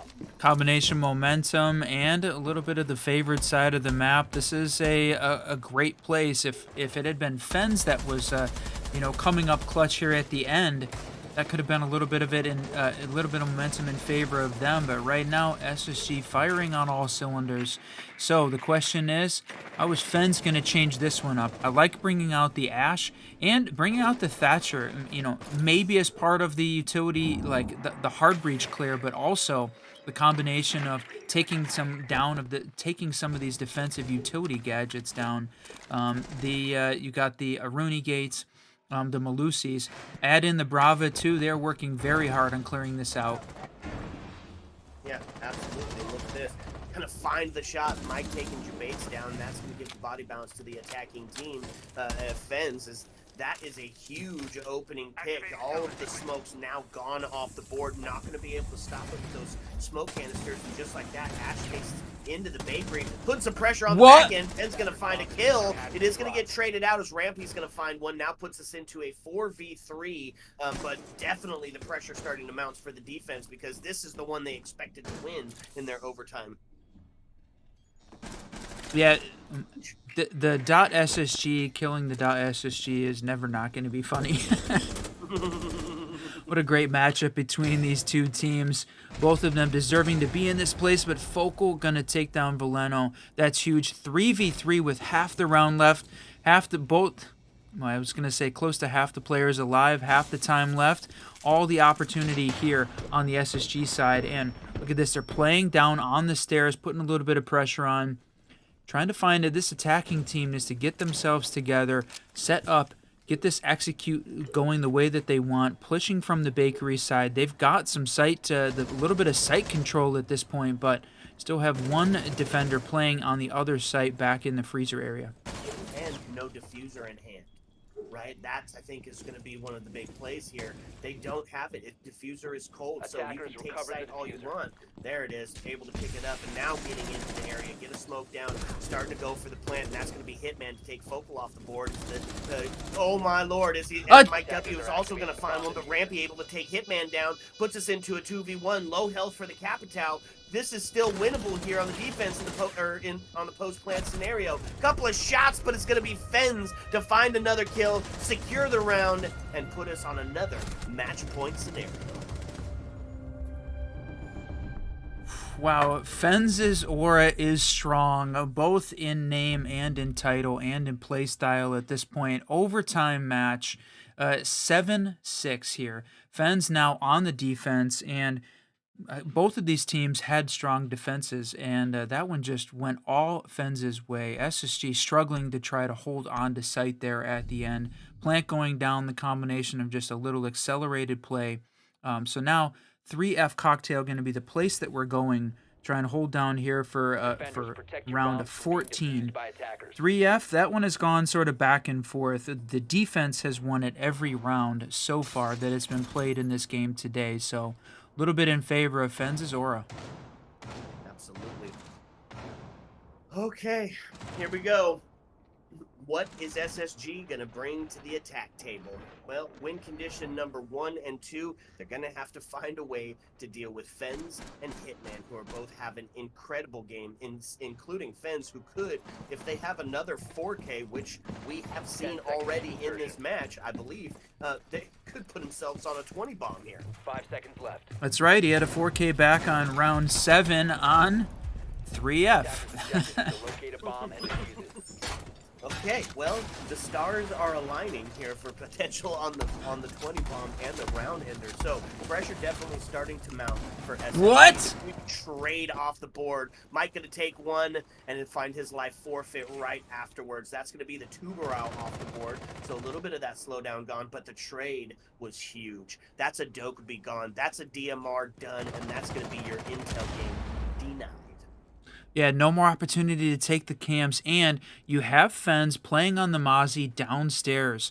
This, we had not seen a lot of the vertical play, had not seen a lot of those long distance flanks happening as part of the way that this game had played out in general. So he is definitely in a position to play the spoiler here. So whether or not SSG is able to locate him, identify his position, and push him out, going to be a big part of whether or not this works. He's got the C4 as well, playing from below. And if that's the first time they find out about him playing in mining, that is going to be a bad day for SSG.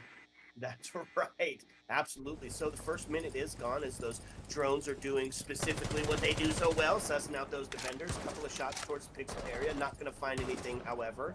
So he's looking to hopefully catch somebody on the cheeky peak, trying to get active. There's going to be an Aruba gate taken down as some gadgetry used there. But kind of put us into a hurry up and hold pattern. There it is. Shots from the window. Focal's going to take Hitman off the board, and that's win condition 1 met right there as the body balance tips in favor of SSG. That's right, 4v3 at this point. Now you see the Flores drones and the utility coming out from this SSG attack, working on opening up those sight lines. Oh, and are they? Yeah, they have opened up the feet holes there for the Mira playing up close to that window. Even if she's got the window still alive, a lot more opportunity for them to take her out. And that is the swing into Cocktail. Going to take down the player on Cocktail. So that is 2v3, my friend. 50 seconds left. Who's it going to be? That's right, plan started to go down as they made their way into side of sight. No C4 to help deny it from the distance. Going to put some pressure onto Aruni by getting some damage done. It's coming up the backside here from Mozzie. The Stone, he wasn't ready for it. Still sitting on that pixel area. They're going to be able to take it. Nat's going to tie it back up and give us double OT. The double on from Jabates at the end to close it out sends us to double OT. We're going to go the full 15 rounds here.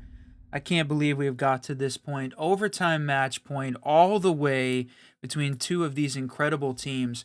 A true who's who in the SSG world. And if you're just joining us, you picked a great time here to see the very end of the second round match here in the Blast R6 NA Open Qualifier number 1.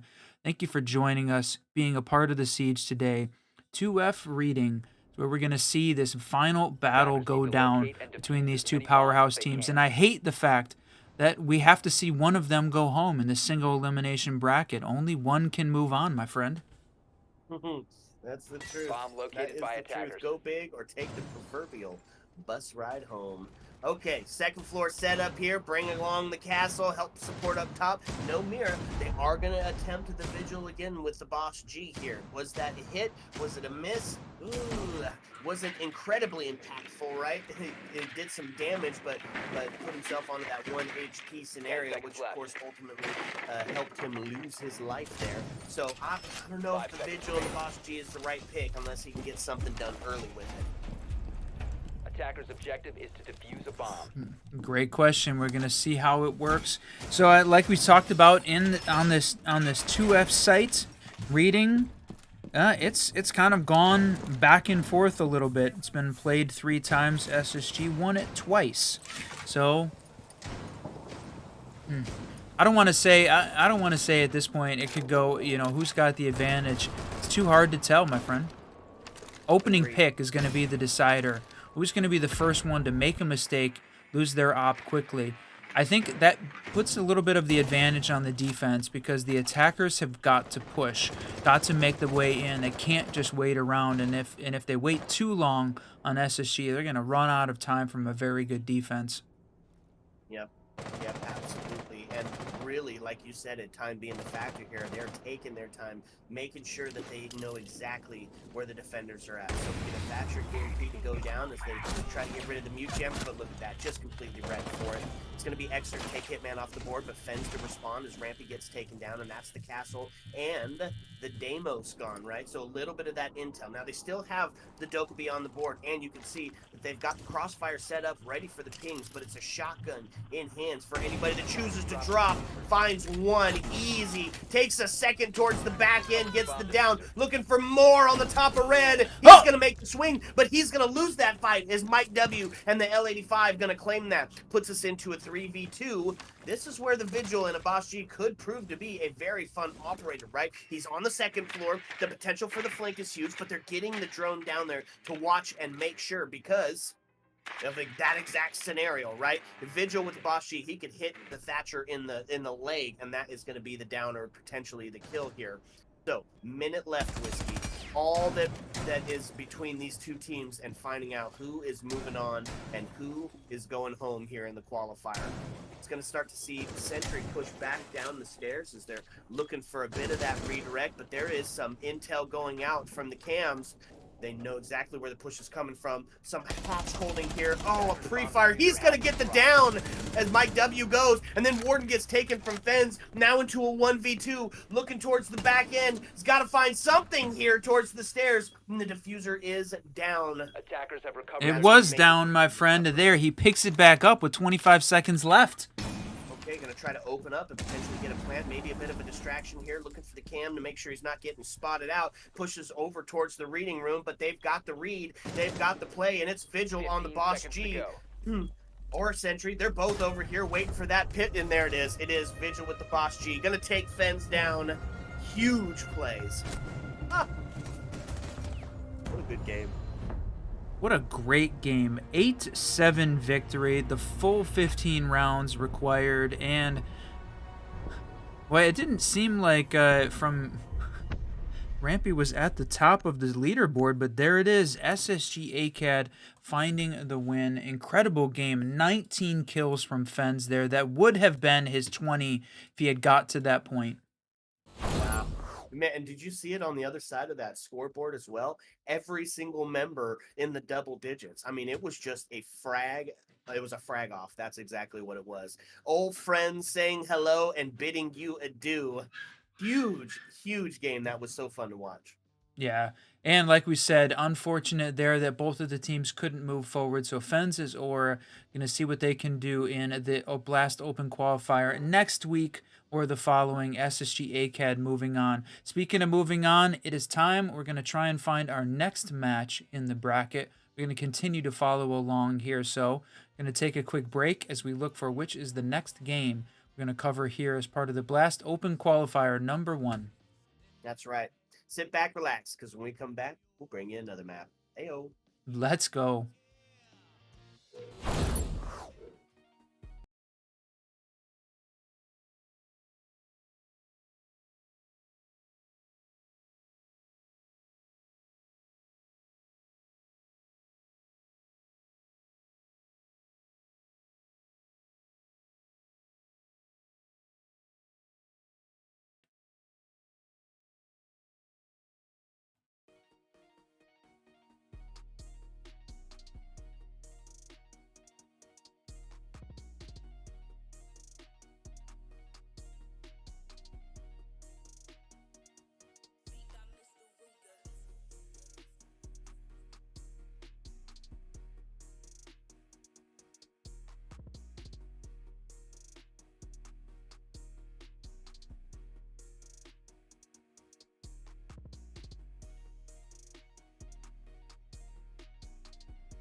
What's up, and welcome back, fellow Siege spectators and players. We're back with some more of those open qualifiers, and hopefully, potentially, another nail biter coming your way, right? Couple of teams with some storied history to be played out here in this best of one banger. I am still the Reverend Whiskey Glitter, and with me, as always, is my partner and co-caster, Mr. Whiskey Run. Yeah, Playing welcome second overall. everyone to the North American League Blastar 6 Open Qualifier number 1. The single elimination bracket is rolling on, and we've got another set of great players here set up. T2 matchup. Fluffy Aimers taking on SSG ACAD. We're going to continue to follow them through the bracket after that win over that double overtime win over Fenzazora. So close, my friend. And this time, getting to go to one of my favorites. I love this map. Yep, we take a quick scan. We see that Lair was taken off third, so none of the rest of it matters as we head to Chalet, baby. And you know what? We have been blessed this stream at not having cast two of the same maps at all. Now, I know I just cursed myself by saying that live on stream, and we're going to get Cafe for every map going forward. But for this map, for this best of one, we head to Chalet, and it could be I don't know. This is going to be a classic map with a classic story. I'm ready for it. Yeah, that's right. And like we said, we just got to see a great matchup here from the SSG ACAD team. And now we get to see how Fluffy Aimers is going to handle it.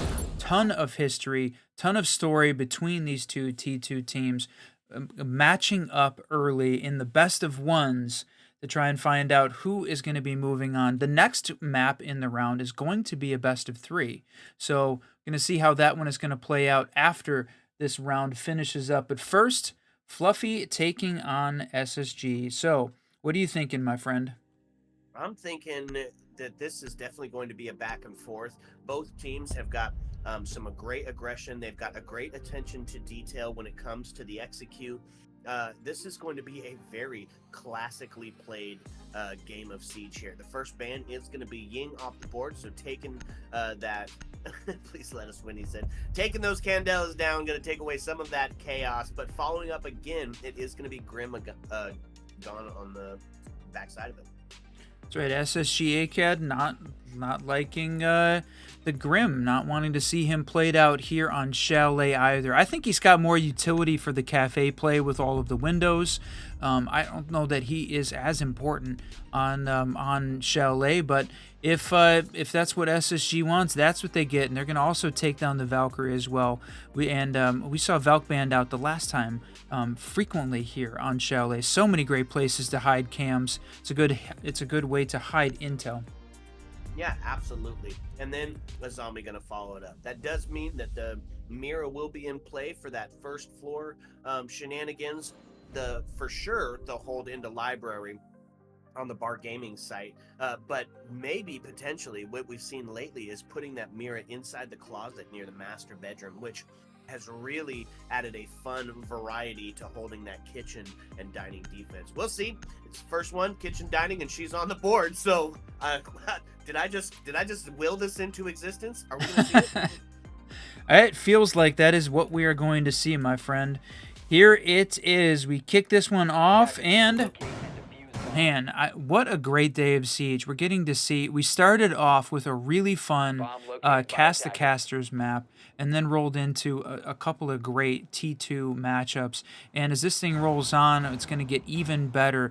But everybody has got a chance. That's the great thing about the open qualifiers. Everyone has got a chance to make it to the Montreal Major. I love that we've got this option. It's a tough crowd, though, in NA here to try and make it. That's why you've got 3 opportunities, 3 open qualifiers that all roll into a playoff. So it's going to come down to 1 eventually, but at this point, everybody's game, anybody's game, as we roll through the first of these 3 big open quals here in September. And yeah, you called it, the Master and the Library hold there for Mira upstairs. That's a pretty big extension, second floor hold for this team right there, not dedicated only to the Master office side. That's a push in to hold the Library side as well. A lot of real estate for the defending team to hold.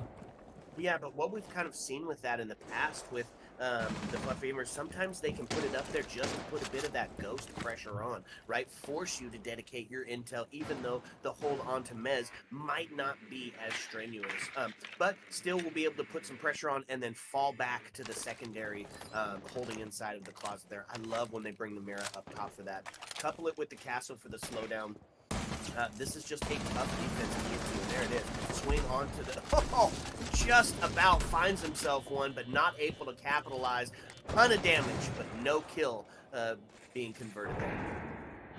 Oh, so close. Yeah, all of the action happening downstairs in the basement to start this thing off, plus a little utility. They're going to work on trying to find this defender hiding in the basement. Mute, though, and that's JJ playing back there. Took a couple shots in. He's going to get backed up by Emilio. Yep, it's going to find a double, but then Focal able to get the refrag as JJ goes down. Now puts us into a 4v3, but oh no, the floor is to fall. Now puts us into a tough 4v2. What? From the outside, that's going to be Polis. Jeez. Huge plays going on. Is that a triple now? No, he finds himself two on the backside, or on the front side of this push. Jesus. All of the action happening downstairs. There was a ton of defensive setup on the second floor like we talked about for a first floor site, but so far basically all the actions happened in the basement. One of the cool things about this match right now, this best of one, is these are teams that are very familiar with each other. Zexer's going to find one on either side. Pistol pops, but not going to put a body drop. Rival able to get the refrag, take the headshot, and win the round. But yeah, these guys know each other, right? They're friends in and outside of the game. They've scrimmed each other. They've played in all of the major T3 and T2 tournaments against each other. So, I mean, they know what is going on both sides of the board, which is what is going to make this so fun. Strat and counter strat.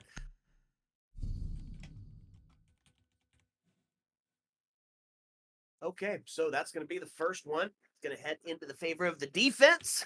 To see how SSG Academy is going to try to adapt for round number 2. On the defense, they are going to bring out a couple of fun operators. There's that ever-present Vigil that we see so often. He's going to be rocking the Boss G, but I think the fun pick here, Whiskey, is going to be the Oryx, right? Fastest man on the board. He's going to put some pressure from any number of levels as all the hatches will be opened up to help facilitate that run.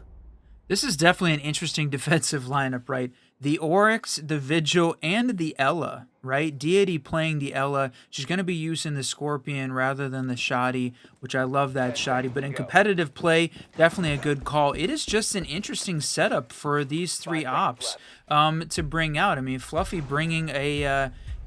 maybe a little bit of a pocket strat here, something unusual that maybe SSG hasn't seen before, as a way to try and get this thing going, try and change it up early, take a couple early wins. But that's certainly not the defensive lineup you expect to see on Chalet as part of a T2 competitive play. I love that we're getting to see it here, though. Absolutely, and on the other side of it, SSG Academy knows some sort of shenanigans are going to be going on, right? As they brought along the Gridlock this time to watch the flank, which is going to be present, right? We have, let's see, Oryx sitting down there in the basement, 3 players up onto the second floor, and Warden on the first. So really just incredibly spread out. One problem potentially being there is that you put yourself into that lone gunman situation, and with no buddy support. Ooh. You're just going to sometimes find your life forfeit. That's Vigil off the board, as SSG Academy is going to start with the man advantage. A little bit early. That's the Vigil going down. So you still have got, again, playing downstairs in the basement. But most of the defense now upstairs on that 2F location is just the Oryx down in there. He's going to hop the hatch up. So a lot of this change up in the way that this round is being played. And there he is going to take one in the kitchen. Yes. Yep, and it is going to get traded out as his rival's able to take the headshot. Does put us into a 4v3 as the phones start going off and giving away their locations. Oh, the push down solar stare. Going to find another for rival as it equalizes on the man count here. Okay, minute and 20 still left on the board. 1 smoke canister in hand. So we'll be able to deny at least a little bit of the push coming in. They do suss out the Warden here playing on the blue ship. Jeez, can I talk? Attackers What? have recovered. They sussed out the Warden on top of the blue stairs with the shield, and so gonna try to make that push, but he's gonna send himself down even farther as he's gonna maybe potentially be that flank again when they make that push down. This could be absolutely huge, especially if they didn't get any intel on it. And look how much they're still dedicating to try to get him off the board, even though he's already moved out.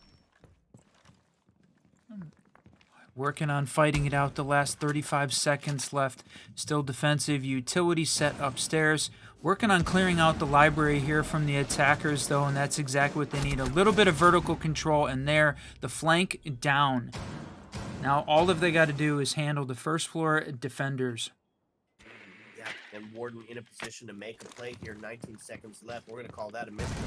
They didn't see him coming from that backside, but they knew where he was anyways. They're going to take JJ down with the BMR. Takes a couple of shots on Brava, and that was the play. Gets it down, but the plant is starting to go. 4 seconds left. They're not going to be able to push in and stop this. Means a retake's going to happen in a post-plant scenario. Looking to equalize on the scoreline. Not going to happen, though. Machine pistol for the win. Rampy struggled to get going on that previous game. We just watched, if you're just joining us, we watched SSG ACAD just barely take down Fenzazora on Cafe. Rampy had a little bit of tough time getting started there, working early in this game to get his first, and that was a round clutch up, tied up 1-1. Xer also had an incredible game on that previous round, continuing his here. I think he's sitting at 3 to start off with. All right, 1-1. We said this was going to be a back and forth, strat and counter strat. Attackers need to locate and That's exactly what's happening. So, going to take it to the bar game. Going to see a familiar setup. Mirror to hold up top on the top of the mez, guarding that library. Still bring out the area denial of the smoke. I'm going to stick the Ella play, which probably is along that comfort pick, and of course bringing along that shield that is so necessary for the top of blue. Interesting. I was wondering whether or not that lineup, we talked about it being certainly off-brand for what you normally see for competitive play here on Shaolei, but didn't work out, so change it up a little bit. And yeah, you said sticking to Ella, that's different. Definitely interesting. The fact that we're seeing her being played twice in one competitive match definitely does not happen very often. But combine that with the changeup on the Mute and the Wamai, I think that's a good combination here to hold what is a very good SSG team at bay here on defense. Yeah, maybe. We've got a blitz on the board, so there's going to be some activity, and it is going to be in your face. That is for sure. Could be a fun way to try and take that library. Wamai able to take a bunch of damage, but survive as he gets reduced to that 62 HP. And Ella is going to be the one to hold down onto the library corner. Kind of, like you said, interesting choice, especially for that critical push point, right? Could just be now they didn't bring it along, but it could have just been a fire to suss them out of it, or any number of grenades. Instead, it might be the blitz push. Yeah, holding on. He's in the bar already, making the direct play on Mira and gets the flash down. Well played there from Blitz. They have got a little bit of sight control, but was that Ella that was outside? Maybe might have jumped out the top, fire from above into below, but just like that, it's equalized. Blitz and Line off the board. Couple of shots coming from the mud area as it's in a 3v2. Defense got the smoke still on the board. That could be a huge impact here, so you can keep them kind of stymied from being able to push in or get the plant from the window area, but they've got the intel, so it's looking towards trying to get some shots for it. Legion going to be the one to put the challenge, and then it's back up top. There's a ton of time, Whiskey, right? They're going to be able to take their time, get a little bit of a redirect, and all they need is one to equalize on the scoreline to be able to get themselves ready for a plant. They're going to get ashed down. Plus, great use of utility there by the attacking team. They had the Twitch late round to open up that window, and they had the Ash. Looks like, yep, they're going to walk upstairs and try and get her picked up. I don't think she had used her other Ash charge, so yeah, she still has got one in pocket. That's one more piece of distraction, but resighted. And knowing that the defenders were upstairs in library, going for the down. Not going to take it, though, and Jabates is going to come up with another to finish the round off. All right, a little bit of back and forth. able to find themselves a win and take the scoreline advantage. It's 2-1 to the attacking side. So they've hit their quota. You know, their job on the attack side is done. Anything outside of this whiskey is just going to be icing on the cake. Going to stay away from the basement and the 2F site as we see a first floor for the 4th time in a row. We saw this in one of the previous match just at the tail end of year 8 as that first floor meta had really rolled into Chalet, seeing it played out so many times that way. Going to continue that here, right? The first floor dominance. So how is this one going to play out from a defensive standpoint? Like that they're bringing out the Mira, adding into the Fenrir. And I know we talk about Fenrir not being an op that's banned very often because with all of the nerfs, it didn't seem like it was worth it to have to use the ban on him. Better to use it on the Azami or the Valkyrie, but still a really great operator, even with those FNAT mines being not bulletproof anymore. Still can cause a lot of problems for the pushing and attacking team. And if you're dealing with SSG that is pushing in a little bit of aggressively, need to hold some better lines, hold some better angles. Fenrir's a good pick here. Yeah, absolutely. And they're going to switch up the mirror strat as well, which I think is a good call, right? Last time they put it extended all the way over, watching into library with some top mez play. This time, opting to put one down, guarding into sight, and still holding on to the closet. But it's the reverse maybe. So all of the castle extension being used to keep them out of the piano area and out of that master bedroom area. Which means they're going to give library away for free and start to let the attackers get a false sense of security until they find what they're facing on the other side. I think it's a good call. Chalet is such a big map, 3 floors. We saw all of that action happening. To have to have the full defensive extension up into that 2F on both sides of the map, including the library and the office side, it doesn't feel like it's necessary. It's just too much real estate to try and protect. Concentrating it more of it on site and on the master office side, I think is a good call, good adaptation here from Fluffy. Plus, we've seen them do that very successfully. It's a team that obviously has won Chalet multiple times. Yeah, absolutely. And kind of similar to how we see this played out on Clubhouse. They bring the 2-prong on the side of SSG, where we're bringing around a bunch of hard breach, making sure we're opening up that top mez area and down in the lobby so they can hold them at bay. But the thing is they get that lobby open and that top open, they're going to be really pushed back in 2F and not going to be able to do really a ton to put pressure on that lobby take outside of rotating down Solarium. I mean, it's definitely the standard, right? Focus on getting the main breaches open, but you've got the 2 Brow Gadgets, he's got the Zotos in place, he's got one more to try and hold off on this breach one more time. They've got it open and ready, and it's going to go as soon as those end up. And there's that last one out, so he's got no more. That wall is going to get opened at this point, plus a little bit of vertical below. But you've got the attackers, they're still working on making the push in. They're not there yet. Good opportunity still here for the defense to hold on. Ooh, takes a great swing, flash. Blind. Unfortunate, but it does equalize on the body count here. As now we find ourselves into a 3-3, and the defense done a great job at really just slowing them down, the attackers down, wasting all that time and health, right? So now it's a 3v2, and Flores and Thermite both on such a low health scenario. They're going to have to click heads here in the last 22 seconds, or this round is going to for sure be over. 18 as it counts down, looking for that kill up top, and there it is. Rival able to take Rampy down. All the pressure now onto the Thermite. He's going to find his life forfeit as Rival comes up on the double. Yeah, great play, great hold by him. They had the door castled off. It was an interesting way to sort of block it and funnel traffic through the bathroom or through the rotates right into the waiting arms of that mirror window. I like that setup. It's a slightly different take on the upstairs hold for Chalet, and I like the way that one worked out. 2-2 ties us up. Yeah, I remember that match you were talking about where it was just the back and forth of the first floors. I think we saw that like 9 times in a row, right? 9 times of the swinging back and forth between kitchen dining and bar. Yep, back and forth, trying to find a way to win, and nobody really making that push in. Yep. So they are going to switch it up, take it down to the basement. Will this be the the misstep, or will this be the heroic play that makes the save? You've heard us talk about it a lot.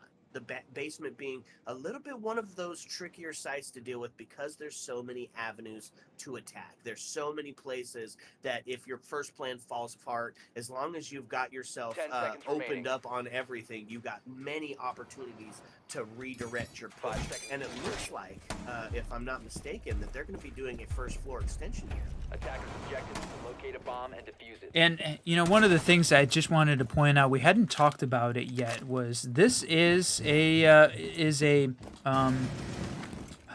replay of the wild card restart final match. This was Fluffy Aimers taking on Space Station, but it was the main roster having to fight out here. Space Station did win that, but it's interesting and sort of a, you know, a little bit of a funny way, the siege poetry that we talk about, seeing Fluffy Aimers taking on the ACAD team here in the NA Open Quals. And again, it's just a shame that it's in a best-of-1 round. One of these teams has got to go home here. Both certainly deserve to make it and fight through this bracket. Absolutely. Absolutely. Okay, so we're going to see the floors on board start to open up this first floor area, put some pressure onto these Banshees. This is a spread out defense, but it definitely can put the work in. Start to get some of that vertical play, and you can see that Malusi pushing up towards the garage, hoping to get themselves a free one here. Oh, man. Could be the play, especially if that has already been droned out. Oh, look at that. Gonna lock them in. Really give them that sense of false security that they're gonna be able to push down without any repercussions. Oh, and there's repercussions waiting. Love this hold that they've got set up. It's at 2-2, tied up. And again, tons of action happening upstairs on the 2F site, or the 2F floor, right? Lots of this top-down clear coming from the SSG side. They need to make that push down. And Fluffy has got they've got a good hold, right? They've got mostly bunkered back down into the basement. Still 2 players up on that first floor trying to hold on, but there it is. Rampy working on getting that hard breach in, and JJ pushes up, but taken out from the player in trench. Not supported enough. Didn't realize that they had control of trench or players right on the edge of trench. It's a plan starting to go down. C4 gonna stop that in its track as the double rings out, and Rival did catch one from the back end, but gets taken out by Rampy. That's the plant going back down, and now it's into a 3v1. 40 seconds, shots on blue, but they ain't gonna need the plant. You know what to do. Sheesh. Sheesh indeed. Crazy ending there to that round. Oh, SSG ACAD taking their 3rd on attack. So like you said, you called out the quota at the end of round 3. They pushed it up one more. Fluffy now got to try and find one here to just hold on a little bit longer, hold their defense to an even 3-3 split. They're going to try and do it on bar gaming. So far, they have not had a lot of success on bar. SSG has won both of the times that they played it on rounds 2 and 3, so it's interesting they're going to go back to it. That was the site that they had tried an interesting lineup. That was the Oryx Vigil Ella combo. This time they're going to go more conventional. They're not going to bring out the mirror, which is a little bit of a change up, but I like that they reverted back to a little bit more of a conventional lineup. You know, trying something here. It is a best of 1 though, taking on SSG ACAD, so got to find a way to win. Now's the time. Single elim bracket. No other opportunities. This is it. Yeah, and maybe, I mean, yes, it's a traditional setup. The 10 seconds.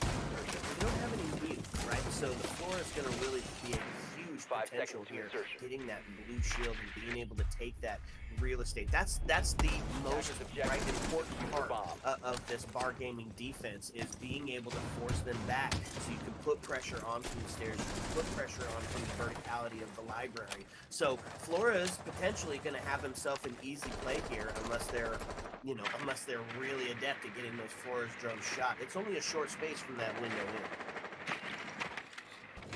And not to mention that, the Brava, oh my gosh. So a lot of util to be taken. Some of that slowdown, the Malusis, the default cameras. This is a really good attacking setup here for this last round. You know, like, just another great point from a Siege Poetry perspective, right? I went back and checked the other play that we saw. SSG ACAD and what is now the Fluffy Aimers team played in the the Open Qualifier number 2 for the last major. In qualifier number 2, they played in the final game. Los Mangos at the time, was before Fluffy Aimers signed this team. Part of the reason they got the pickup here from Fluffy was they beat Space Station ACAD 2-0 in that best of 3 final. They were the one that came in first in qualifier number 2 in stage 1. Another replay of that in the stage 1 qualifier playoffs. It was fantastic, and they've made it. Let's go. Legion tries to take a peek from that gaming window, finds his life forfeit. Now a bit of an exchange between Ash and the Warden, but Ash going to come out on top as Focal is able to take down Warden. That's a huge play. So now those smokes and flashes that they have in hand, and they've got a lot of them, 9 in total between the 3 operators, really going to start to be effective. Umai goes down. No more charged discs. We've got 67 seconds left, and the pressure going to start to mount. It's going to be some shots from libraries. They fall down the hatch, rotate for a better position. But they've got attackers everywhere, right? Pushing up from the basement, pushing down from the stairs. Flores drones coming in. Deity finds his life forfeit. We still have 3 smokes and 50 seconds, so good potential to deny it. But the push is going to come in. Somebody's going to throw some bodies, even with the smoke being there, and try to get those kills. There's the flash, and they're going to... Wow! A trade. Trade at the end to finish it off, and SSG appears to be just firing on all cylinders at this point. The warm-up there with Fenz's Aura, a great matchup to get them going. Taking 4 on attack against a very good Fluffy Aimers team. And in this matchup, the other thing was I looked back at the NA Blast qualifiers as well. They also met in the lower bracket final with Fluffy taking that match as well. So these 2 teams in this exact tournament back in March had 2 opportunities to fight it out in best of 3s. Fluffy came up on top twice. The problem is that this isn't a best of 3. They're meeting too early in the bracket this time around. And it's going to be, they have to decide it in a best of 1 here. A little bit unfortunate that 2 great T2 teams meet early. But one of them has to go home, and it's going to end at the end of the conclusion of this map, unfortunately. So who's it going to be? SSG setting up for their defense and conventional setup, but they brought out the Oryx as well.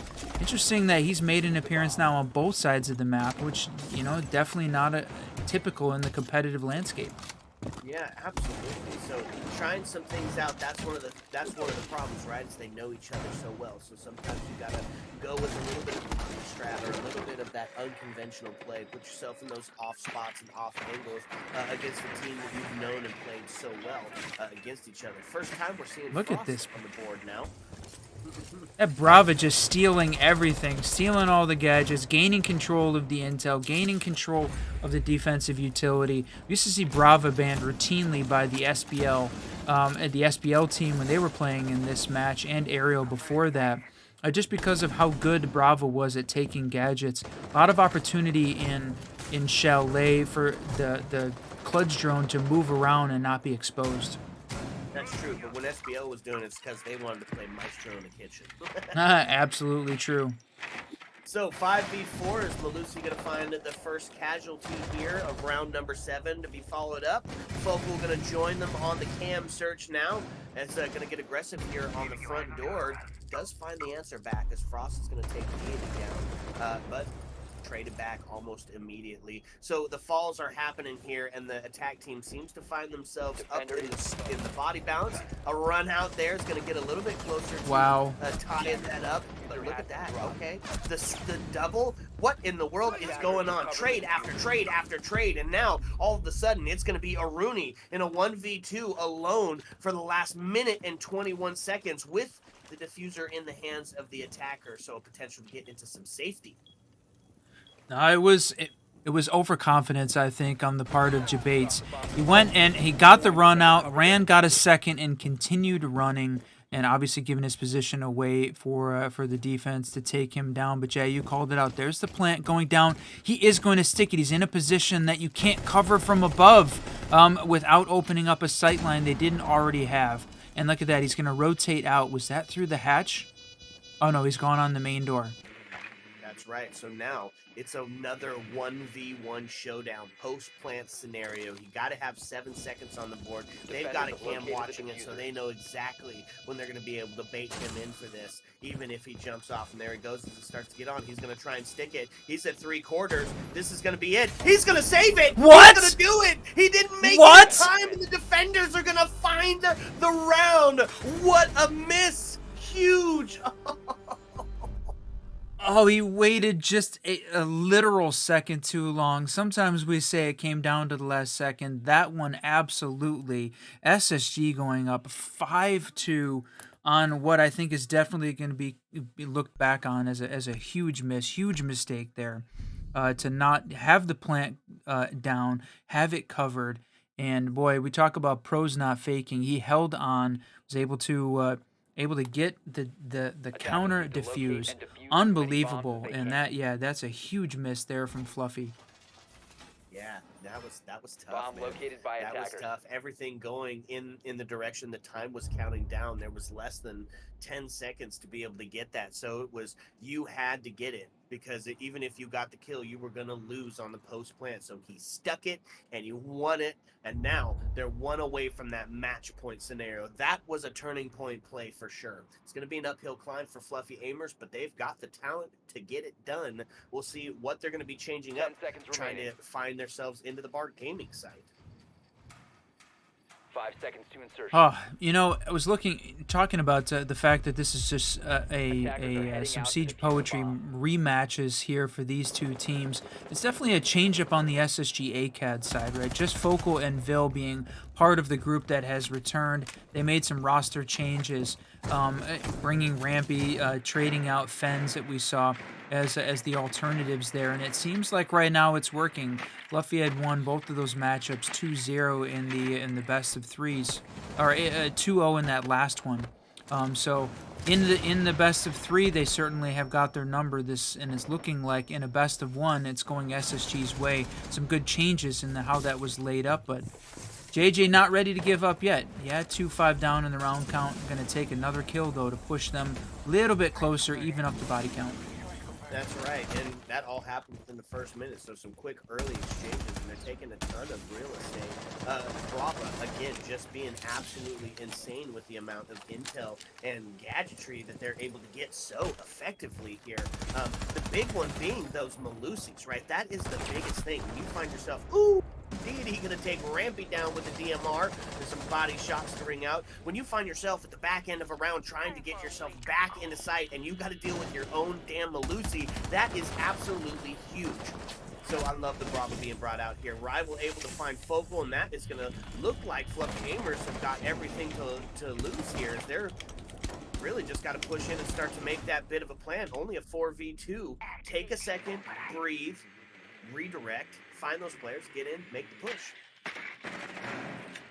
That's exactly what they're doing here. They spot them out onto the drone, so we're going to be able to take a couple of quick shots here from the fireplace door. We've got somebody close. Malusi. This could be huge for the double. Looking to find one. Oh, Unfortunate. JJ wins it. Bomb diffuser has been dropped. Unfortunate, just like that. Oh no, such low health. Jabates dies, or I mean, it's JJ dies to the barbed wire. Now puts us into a 2v1. Oh my lord, back into a 1v1. Here we go again, Whiskey. Seconds remaining on the clock. This has to be a gunfight. No diffuser in hand. Getting ready for the swing, except for gets it. Able to get up inside of sight. Now looking towards getting the plant going down. Gonna try to stick it. Takes a couple of shots and is gonna find it.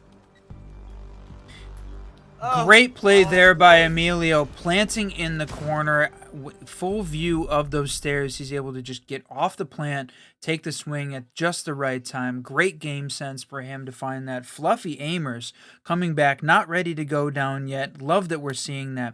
That was a 3-in-a-row streak there for the SSG ACAD team. Snapped by Emilio at the end of it. 5-3 as we head into round 9. Gonna go back downstairs to the basement. SSG has won the only time that we played in basement, but really the way this game is played out, I don't feel like we have seen Defenders, protect your bombs from being tons of defused by action attackers. on the site. I think there's only been, what, 1 or 2 plants in all of the rounds. Lots of the action happening on different floors. This thing has been all over the map. One of the reasons why I love Chalet. Lots of places to play, huge map, and the teams are taking advantage of it. Yeah, absolutely. So, getting closer to tying this one back up, Whiskey, and the Brava continuing to be an absolute. Oh, okay. I was gonna say Brava was gonna continue to be an absolute menace, but they're gonna switch it off 10 seconds instead left. to the Flores, and it's a good call, right? It's the right call. Not only can you open 5 up some seconds of to that insertion. flooring if you're not bringing along a buff or a ram or somebody with some soft Objective breach is to locate a charges. bomb and You can defuse it. open up some of that floor and just get rid of that utility. We're talking deployable shields, barbed wire, the BP, lots of stuff that can be taken off the board with the Flores. So probably the right call is they're going to be looking to try and get those clutch drones gone early.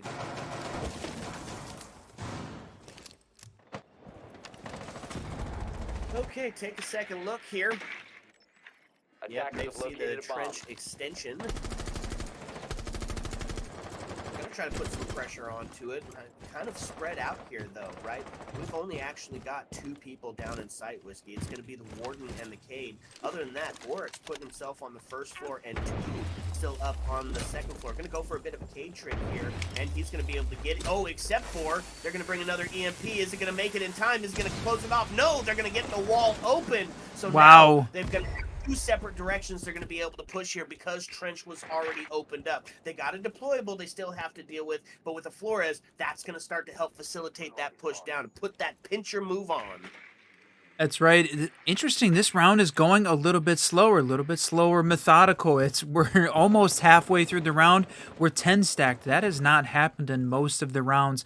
A lot of early engagements happening as part of the way that this has been playing out in general, but no one's sort of taking the chances, right? The scoreline is getting a little bit closer, not taking those crazy chances that were resulting early engagement. So I like that it's slowed down a little bit. Gonna see which one that favors. Right now it feels like it's a little bit in the SSG Attackers' bomb favor, diffuser but has been dropped. the rotate around from Jaeger, and that's diffuser down. Yeesh, okay. So which one was the better trade here, right? You get your roam off the board, but it came at a cost. Now takes a swing onto the trench, Focal able to take down Rival. That's another huge pick, is some of the gadgetry that wasn't dealt with. Thatcher not going to be able to use those EMPs against it. Couple of low healths across the board here. Deimos on that 11 HP. It's going to be a very quick kill if a bullet finds itself in that direction. Deity now getting taken down, puts us into a 4v2. A lot of pressure, and here's going to be a late round barricade. Going to force that play to come through the snowmobiles area. Tough. Great late round rotate. In a 4v2, you got plenty of time. Yeah, right now the attackers all focused on the west main stairs. Gonna try and hopefully use a little bit of intel here coming out from Deimos, but I don't know that's gonna be enough. 15 That's right. seconds We'll remaining. see 14 seconds left. Push start to come in. Sees now that it's barricaded, not going to be able to make it in. It's the shots from the backside, and they're going to find Dup as they now move ahead in the scoreline dramatically. Oh, round 10, my friend, and here it is. Match point scenario for SSG ACAD. Well, when we were talking about this, it need to be perfect for 3 in that previous game, taking on Offense's Aura. SSG ACAD was in the same spot, down 3-6, needed to be perfect for 3, and they absolutely pulled it off, brought it to that big double overtime game. So it's certainly possible here. The question is Fluffy Aimers going to do it today?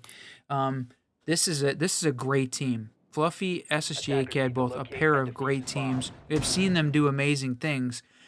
But Bomb located by attackers. is today the day, right? It's qualifier 1. You got plenty of opportunity left with 2 more open qualifiers if it's not today. But both of the teams would love to be able to get the opportunity to move on to that next best of 3 that's going to happen next round.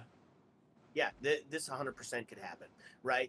And my how the turntables turn, right? SSG Academy on the other side of it, looking in this time as they're up in that score line. And Fluffy Aimers, for sure, they could do it. This is a goaded team of individuals, and they've proved that many times. So three in a row feels 5 like a seconds tall left. feat. But in the hands of the Fluffy Aimers, they can do it. And they got the backup of that awesome mascot and plush. I want one of those. The Fluffy Aimers plush. It's the good luck charm. Yeah, it's got them close, right? We know that they came in second. They came in second, I think, in XGS. Came in second in one of the other recent big tournaments. So they're coming very close. Just cannot find that win. So would love for this to be the opportunity. But if you're an SSG fan, you're saying not today. This is going to be it. So how they're getting themselves set up to hold. Like like the combination of the Aruni and the Open, going to prevent any of that throwable utility, or maybe slow down this blitz. Blitz, you mean Monty? Oh, Who Monty. wasn't stand out? Yeah.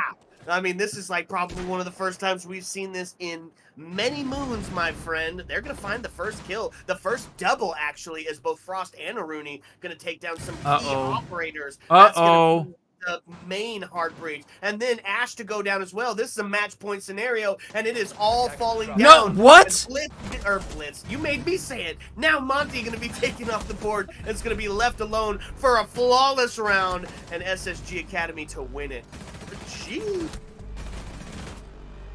I can't believe we saw the shield, the Oryx shield bash, the shield, and get the win off of it. That was great.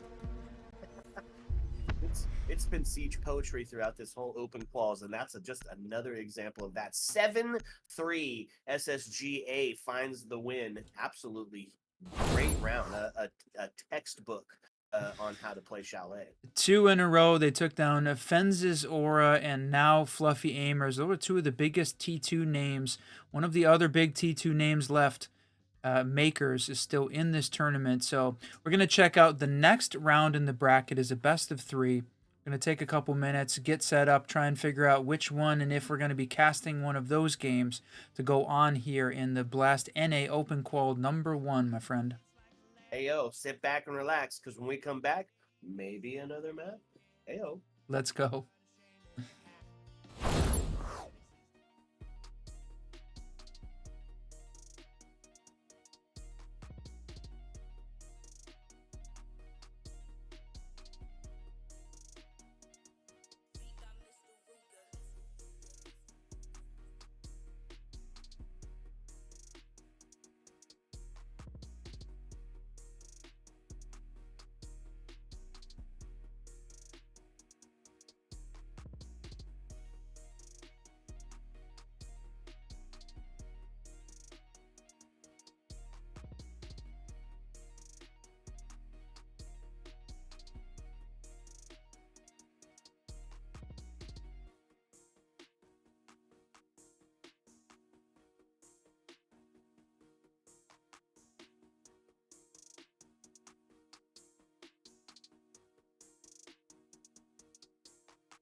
That is the greatest moment in my life, bro.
the IT vertical space above storage and do exactly what we would have looked the defense to do during the plant, which is take out the planter or at least get the kill off the back of the crossman. For this attacking team. 55 seconds left, and it's all on the shoulders of Badif. Had the intel, but no. Badger grabbing away. Another. The pokey.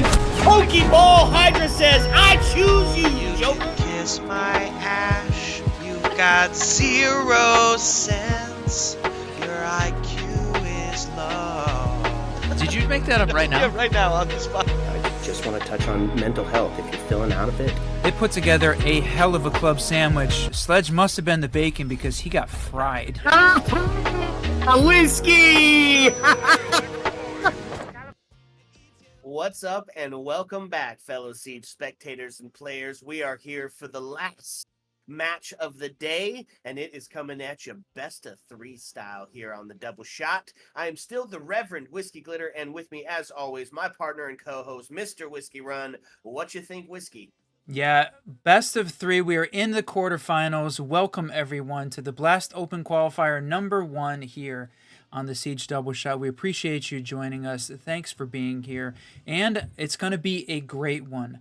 Karn & Co. taking on Thrive. And the number of players that we've seen from that have been a part of the SSG team is really funny because there is definitely a few in this match as well. But so far, these two teams have ended up at fantastic rosters. Karn & Co. used to be one of the very dominant teams in the NA T3, T2 scene, looking to try and gain some of that back between this Thrive roster that has been very good in the recent times. So, where are we going for the best of 3? Here it is, my friend. Okay, take a quick look. Lair out. Early. Done. Didn't want to bring it out. No pocket strats to be shown here. That's okay. First on the board is going to be Cafe. I cursed us into that one on the last cast, so that completely makes sense. Going to follow it up with Consulate, however, which also not new to the Double Shot, right? We had a chance to cast that one quite a few times just recently. And then, should it be needed, do we deserve it? Can we have it? A decider map of Border. Yeah, Border. I'd love to see that as the end. Definitely wanted to see Nighthaven as opposed to the Consulate, but 2 great maps we're going to start off with, and it is game time, my friend. Are you ready for it? Send it, baby. Let's go. Cafe. We've saw it played today. We've saw some incredible strats. Is that going to play into some of the bans going out here? I would not be surprised to see a couple of key ones off the board. Maybe that Ying getting taken down, obvious on the Dokkaebi. Monty is big, right? But I don't know if on this map is like incredibly huge. Very site specific, I would think. The hair's a big one. Yeah, we saw a lot of Brava play there on Chalet in the previous one. Karn & Co. gonna focus on that electronic utility, not wanting to give the option for Thrive to try and take it away as part of their opening defense. But there's the Monty as well. Not surprising again to see him go down early. He's just been almost a permaban. We'll have to take a look at some of the stats a little bit later. How often has he been banned here in the open quals? Yeah, a good deal of the time. Not on the last map, of course. We did get to see some of that being played out. No surprises there, as the Azami is going to fall huge with that static warfare back in the piano area, holding on to Ticket, and of course helping facilitate those extensions on the first floor. Follow it up with a Valkyrie band, taking your intel down, forcing you into using the Mozzie if you want to get some of that mobile intel, or potentially bringing out the Maestro, which I would be down for. I would absolutely be down for that. Love the intel that shoots back. I also love that animated background card that Candle and Twits are bringing out here. We're going to start off downstairs in the first floor, though. We're going to see how Thrive is going to handle their attack and the Karn & Co. defense here of Cafe. Okay, let's get into it. As we mentioned before, folks, this is a best of 3, so a chance to bring it back if your first map doesn't look so well, or a chance for a dominant 2-0 sweeping could potentially come out. Started out in the bakery, and going to lean into that area denial right off the bat. Is going to be Karn & Co. expecting some aggression out of Thrive, right? This is a team that is known to exploit mistakes very quickly, right? Aimkey and his team have just been absolutely insane in some of their recent big T2 and T3 runs. 10 So seconds put left. some respect on it, bring out some area denial, and double up on it just in case they decide 5 to get seconds left. spicy quickly. That's right, and Inky had played as part of the SSG ACAD in qualifier number 1, switched out for qualifier number 2 in what has become this Thrive roster. And see one of the big names on this team, Dream, playing, I think subbing in here for, or at least playing as part of the Thrive squad after the Oxygen changeup. Absolutely, always fun to watch him get it Attackers going. have located a bomb. Okay, so we're going to see on the side of the attack, they're going to get some early stuff working here as the gadgetry is going to start opening up that verticality here. The ram being utilized to help put some people into that fish in a barrel situation and force them out of those spots, specifically holding on to the head holes, right? Force Warden back onto the near that double in the front to take the engagement from the long angle instead. And do have some intel on the board, right? We've been seeing Echo since that recent change being utilized quite a bit. That's right, big changeup, and I like that we have not seen an awful lot of Echo being played here, but like we said, they got rid of the Brava to focus on all of this utility. There's a piece of it, not wanting to have those Echo drones stolen away, but a lot of first floor play. We saw in the previous matchup on Cafe, not a ton of vertical commitment, you know, the big vertical play, but here it is, all of the defense down on that first floor, not back on site, but nobody playing upstairs on that third or 2F to try and hold down or slow down this attacking team, but they're still making their way down. It's less than half the round available, and this attacking team still working on clearing space and utility.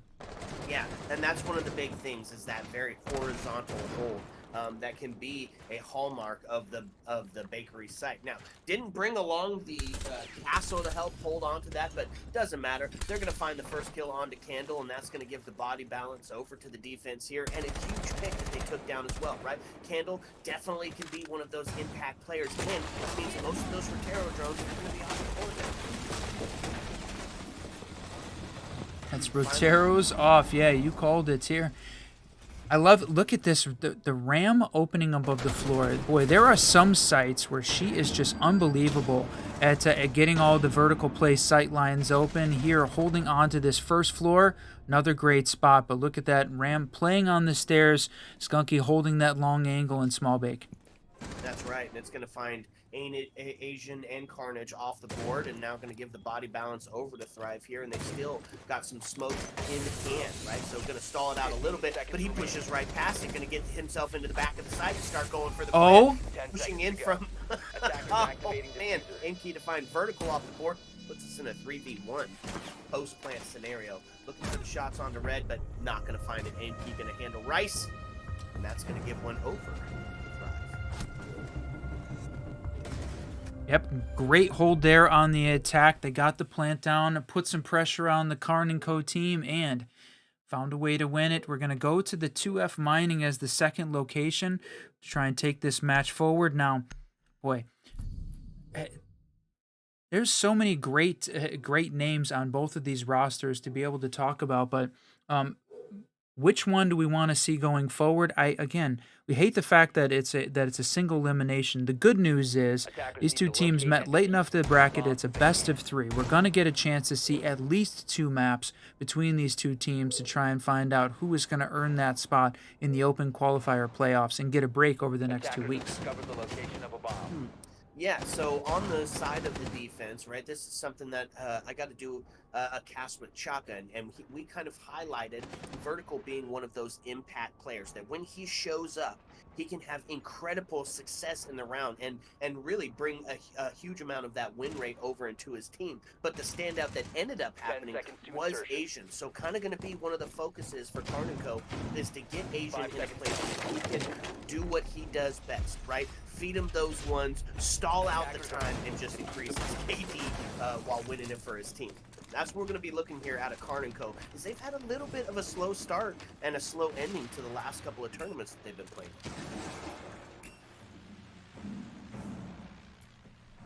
Still bringing along that intel as those yokai drones looking to be in some of those off positions, kind of seeing where that push is going to come from, using the Echo instead of the Valkyrie. It's a fun setup. It can be, like, I mean, because it's mobile, that really helps out. But sometimes, I don't know, I would just opt to bring the Mozzie instead. You can get an extra one. First kill is going to ring out and take Nick off the board, and that's going to give the man advantage over to Thrive. The only thing the extra you get with the Echo is the plant NAL, right? The possibility to be able to try and stop, slow down, maybe give the defense a little bit of extra time. You got to stay alive, though, a little bit longer. At least with Mozzie, you can use that, get the drones in place, set up sort of mobile intel to be able to move it around, but they're there, right? Take advantage of the extra, that plant NAL. You got to keep Echo alive a little bit longer. These two teams, I was going to say, we're trying to keep everybody alive a little bit further into the round. Nick, the only one going down early, but this is starting to get crazy right here. The drop coming into Sword 4 as they push down to the second. They have cleared it out, and the trade's just going back and forth here with half the round left. That's right. Now it comes into a 4v3. Vertical, Rice, and Asian. A team, a slew of names that can for sure facilitate this last 121 left on the board and hold it out. They've got the fragging capabilities. And yeah, you're right. It does. It can help stop the plant. But how often do we actually see that being a huge, like, impactful when they stop it with the Echo drone? You can hear it, right? So you get that thing off the board, it's gone, and now you're a free plant. Have to retake site. So I don't know. Either way, we're going to still see the Echo on the board. See if it's going to be impactful here towards the late round. It's 55 seconds left. Damos has got the ping. He's got the intel. No way to shoot through just yet.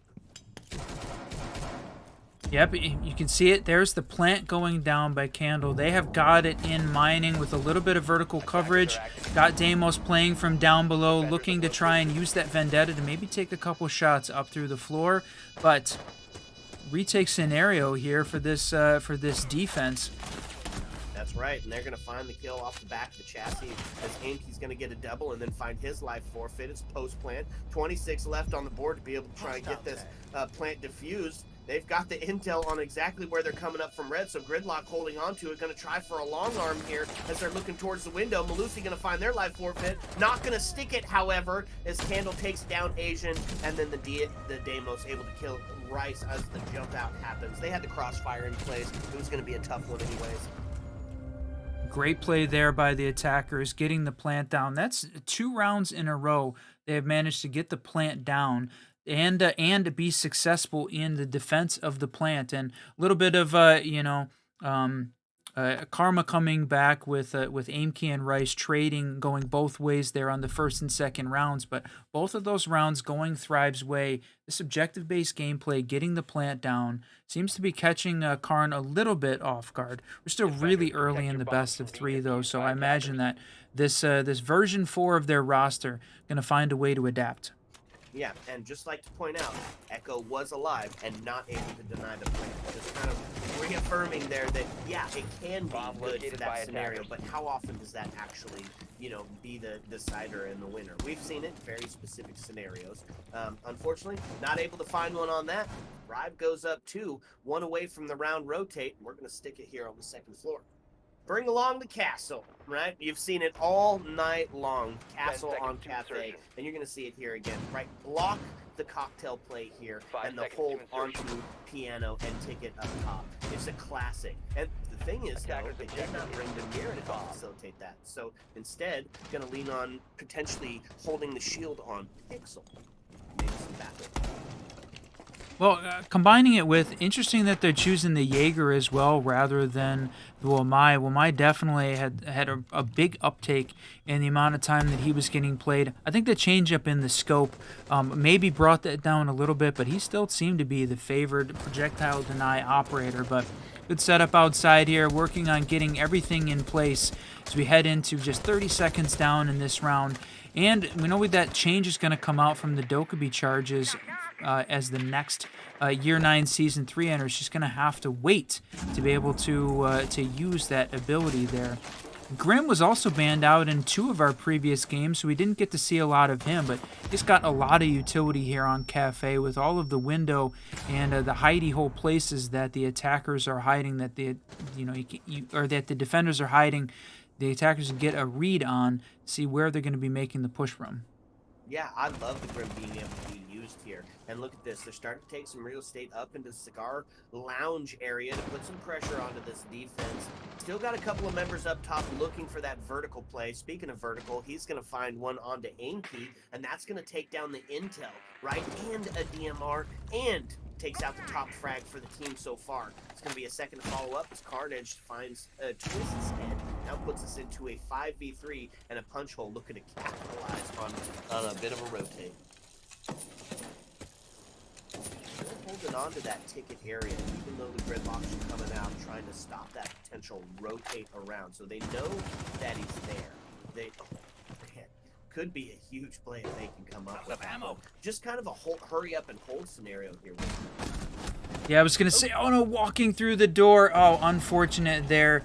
I don't think they were realized that the castle was ready holding that angle. And this is completely falling apart for the attackers, as now they're in a definitely a down situation. Candle, 1v5 clutch scenario. He's got one. Gonna have to try and find a couple more to win it. It's not gonna be his round though, as Rice and Candle trade at the end. The amount of trades that we've seen tonight has just been outstanding. Right? It's that quick second. It's the reason me and you could never be competitive players. It's like they both saw the head, they both fired at the same time and able to find a trade. And that has happened all night long. Just speaks to the caliber of these players. So Arnico able to find their first on the defense. Thrive has already hit their quota on attack. It's the round rotate over, which means we're going to go back up to the 3rd floor. Well, actually, this is the first time we're going to get to see the 3rd floor actually being played. We've seen a ton of 3rd floor action here, as both round 2 and 3 were played on 2nd floor bomb sites, but they hadn't chosen to play the 3rd floor yet. We started off on that first. So Karn and Co trying to find, is this the round, the way that they can try and hold on? Again, with that Grim not being banned out, I think it's likely that we might see him, maybe a Capital come out. But on this defensive side, talked about Mira not being played on the last round, part of that hold on the 3rd floor. She is going to be here, though, and going to set up in the bathroom. Plus a little bit of extension down below. Is that castle setting up downstairs on the 2nd floor? I think to support the vertical play. I like that. We haven't seen a ton of vertical play here on Cafe, but Castle getting himself set up, putting some of that that deny on the 2nd floor. I like it. Help support the Aruni, who's hanging down on the white stairs. Going to try to get early, potentially towards maybe a spawn peak or just playing out the life. But either way, they did bring the Frost this time, and they're going to, or the Mira this time, and they're going to double up inside of the bathroom. Really just an investment in making sure that that typical plant spot, the default that happens right outside of that new hatch area and the take inside of Ticket, going to be really just tough to get into. But they've brought a couple of operators that are going to help that, right? You can do it in a couple of different ways. Send in the Twitch to potentially take the Mira out, use your Habana charges, or even the Ash to turn it into a barricade instead of a one-way. So lots of areas that they're going to be able to put some challenge onto this Mira. Yeah, you called it out. Oh, speaking of challenge, yep, taking shots through that, through the little cocktail table there that was opened up, plus using the breach charges to open up the castles. It looks like right now the attack, firing all cylinders, and they are clearing out every piece of utility that this defense had, including their... Oh, the Ash charge missed? Oh, that's unfortunate. That is crazy, and none left to do it from there, so going to have to rely on potentially the Twitch. Now trying to get a drone inside. There's a mute on there, able to stop it, and that's going to be another Twitch drone gone, potentially the last. So it's all going to rest on potentially, I don't know why I keep saying that, Habana to get it open, but they open up instead. From the window, playing from the window, rappel, but there, Carnage, recognizing that was happening outside on the rappel, goes for the jump out, gets a double, even though he gets sacrificed in the play. Great trade to grab a 2-for-1. Absolutely, and they give up the real estate inside of the bathroom as they rotate to the freezer area. Oh, the drop down the hatch. I don't know if that was on purpose or not, but gonna instead start to take some rotate towards that potentially the white staircase. I think he was making his way around to. It's still stuck. You still got one player plus a lot of utility over on the cocktail side. I think that's the focus on the white, but Asian gonna take down Dream and then Skunky to finish off this Thrive team. They were ready and waiting for the white stairs push, able to grab a double off of that. So unfortunate that Thrive couldn't find a way to put that one together. But like you said, they had already met their quota. That's Karn & Co.'s second. So we've gone 2-2 on each of the first 4 rounds here. Going to go now to 2F back to mining, which was interesting that we don't see mining played nearly as often as the reading side. Right, because of that attention to ticket, right? That attention to piano, that the potential to just jump Attackers in the need to window and locate get and yourself defuse a as many plant. bombs as they It can. lends itself to having the Capital and the Lion and maybe even the Monty or the Blitz to push in and get yourself just a quick plant off.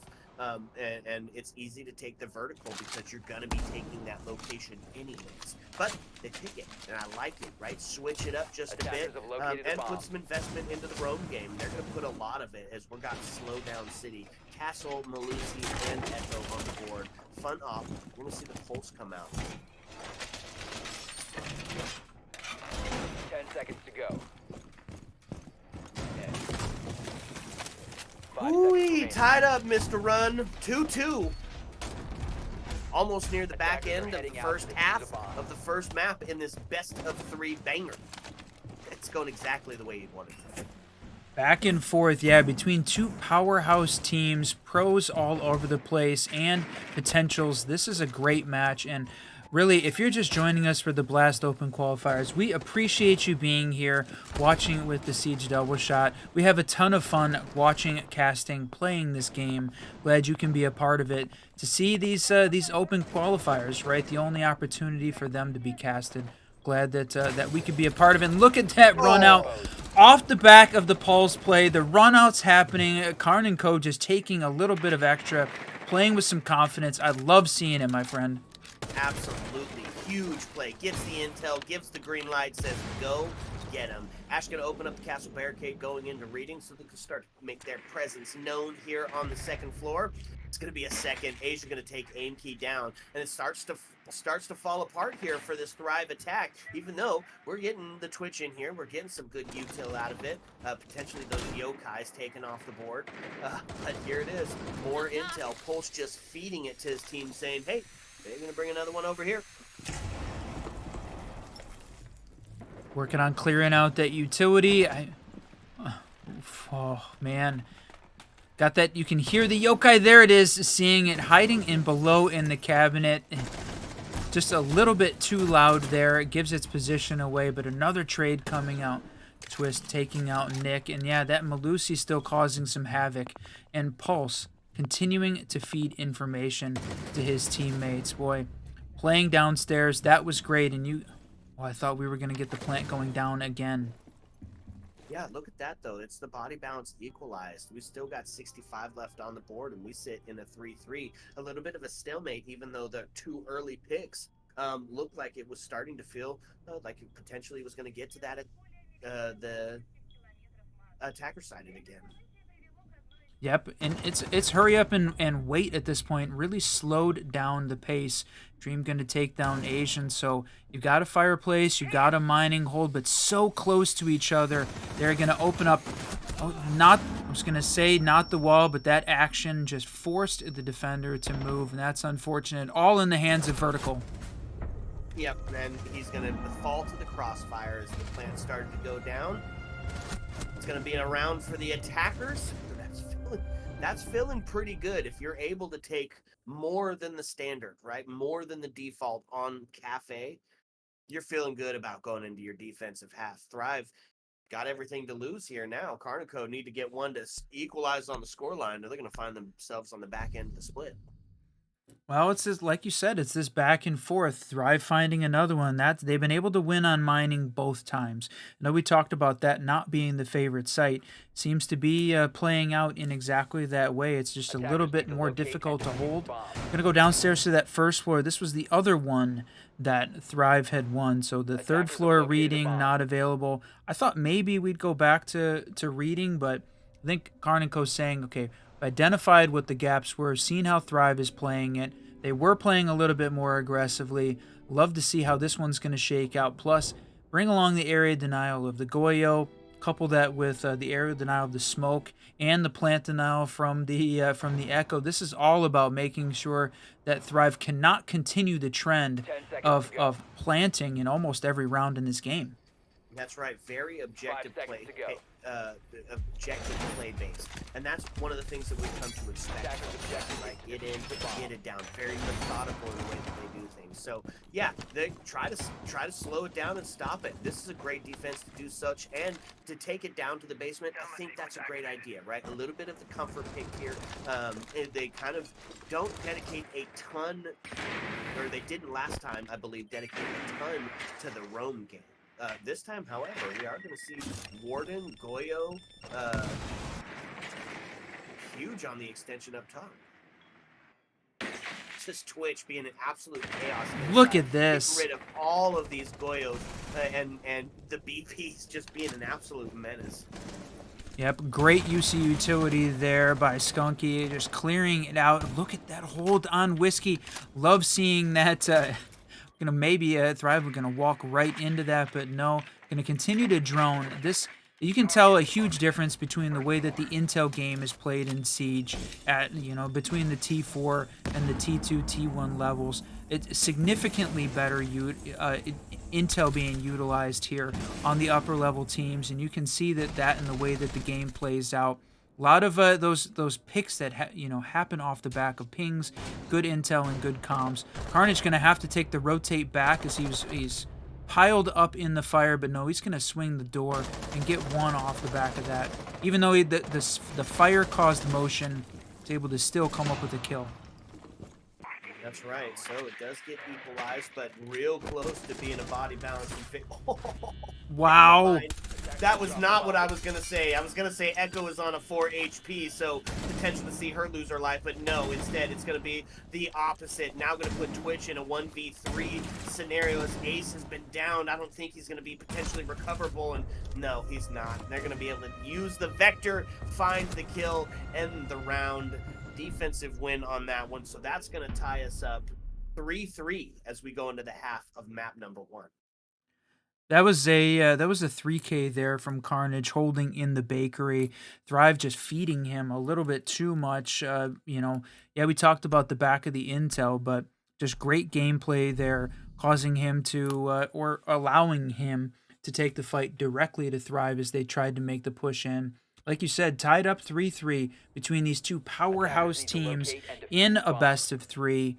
We are deadlocked in the middle of the map. Maybe a little bit of a disadvantage to Karn, but we have seen them play very aggressive. We've seen them come and dominate on the attacking half on some of their maps as well. So this is certainly not over for either one of these teams. So, a little bit of an adaptation here, even though it is Thrive's first defense. We're going to see some new operators being brought out tonight. It is specifically being the Capcan and the Doc. What does the Capcan do if you bring it early in the round? You're first on your defensive side. Well, it's going to force the attackers to really slow down, right? Capcan is a pace operator, even though it's not blocking off doorways. Effectively, it still is. It's going to force you to check every single door and window as you're going along, and that's going to take time, either with your drone or finding out the hard way.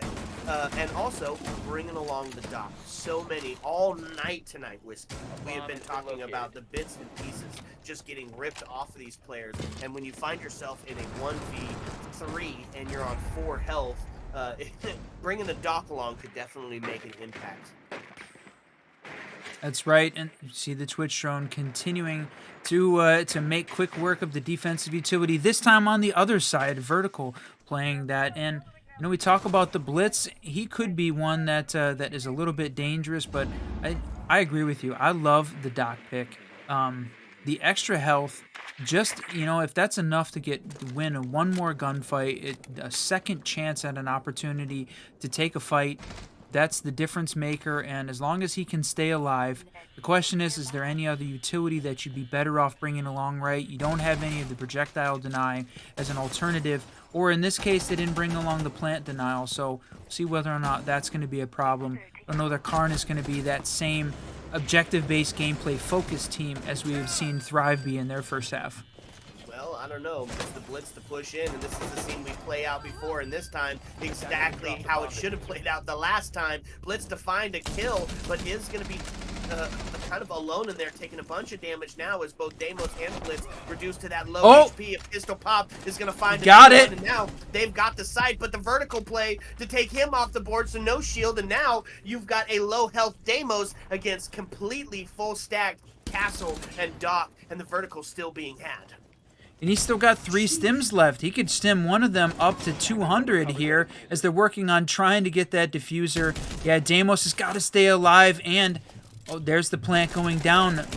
Just walks right in.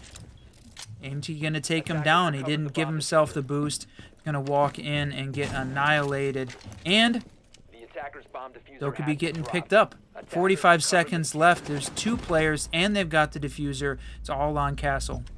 That's right, and that's the plant starting to go down. It's going to force the retake here for Castle as they start to make their way around. A little bit of ring around the rosy, looking for it on the backside. It's going to be patient with a shotgun to keep Twist in the closet. Good night, he says as he finds it. Low health, but when you've got a shotgun, that really doesn't matter as much. Wow. Karn and Co taking their first on attack. We talked about, was that going to be a problem? How good are they on attack? They showed us right there. Good enough to take one and win it. We're going to go to that first floor site now, down into the kitchen service. And when we played, kitchen and service was on the first half of the map, went 1 for 1. So each of the teams taking a win. So no real advantage yet. Interestingly, I know we'll come back to the attackers because wanted that sledge pick looking like it was coming out, but I like the inclusion, both teams picking the Goyo to play part of the plant denial setup on their first floor holds.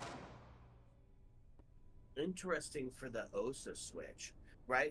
We've seen her utilized in a couple of those niche scenarios, but honestly, outside of, like, you know, taking, let's see, setting yourself up on the breach of cache and CCTV, or that mez hold 10 seconds remaining. when they're playing kitchen dining defense on Chalet. Not really an operator that we see a ton 5 here. seconds to So insertion. for the bakery, it's going to be helping facilitate taking up that space. Attackers And I think mainly looking towards that white hallway, right? Put some pressure onto that deployable, force them back and be able to get that kill.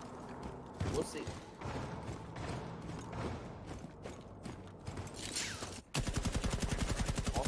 Along, of course, they did 6 pick off of the sledge, brought out the ram, and I think that's the right call, right? She can just do it better unless you're opting for that comfort pick of the L85.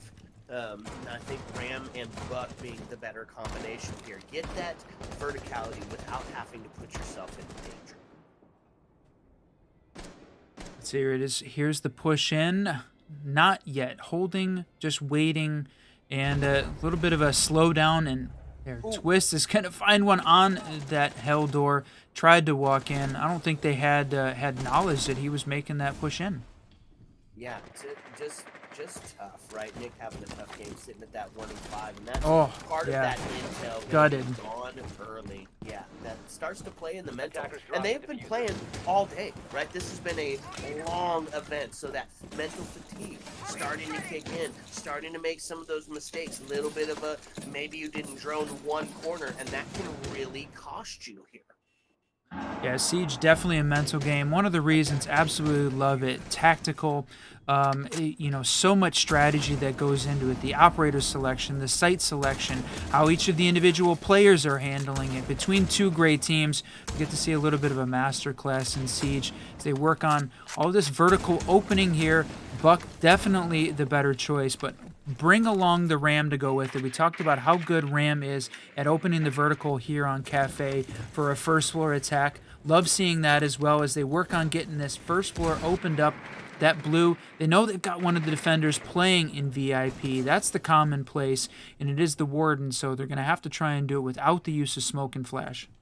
Yeah, interesting where the OSA went too. It wasn't to put the pressure onto White. It was actually go up to the 2F and maybe get themselves ready for that hatch drop, put themselves into kitchen service, and they've got the diffuser in hand. We're looking at a plant here.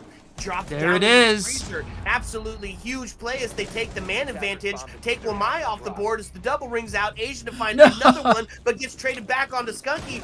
No plant to be had as it was denied, and now diffuser is left alone in sight with a OSA shield to back him up. This is a tough play. They're going to find Gridlock, but the drop down is Rice is going to take Skunky off the board and win it. Holy, what? Well played. You had the Gridlock distracting her as she walked into the breach. The hatch trap happening at the same time. The double play, there was no way that the defender was going to be able to try and hold on, take both gunfights at the same time. Well played by being able to, in position, to drop the hatch at the same time. That looked like the plant was going to go down, but Dream was able to walk right up and get the kill on the other side of that shield without coverage. I think Thrive was hoping they're going to be able to hold on and cover that a little bit better, but Dream was able to make that happen and just slow down. Unfortunately, with having the first floor attack on the breach and the hatch drop at the same time, Karn & Co. able to come up with another one. So that is 3 in a row for them. But one on their defensive half and now 2 to start off on attack. Looking very good against Thrive right now. Absolutely, right? This is the Karn & Co. of old that we've seen playing together in classic hero plays. The push up onto the OSA shield was huge, right? And they looked like it was going to be going down for the plant. It was just fun all the way around. I love to see it. So what's the adaptation? They're going to try to bring out a little bit of the purple cloud, right? Fenrir. Make sure that you can't see when you're going to try to take some of those critical push points the next time. Specifically, that hatch area. Oh, what? Nick off the board early again? That's huge. And it's an intel again. So Dokkaebi and Deimos on the last round. Nick just paying the price, unable to buy himself a kill here in the late round.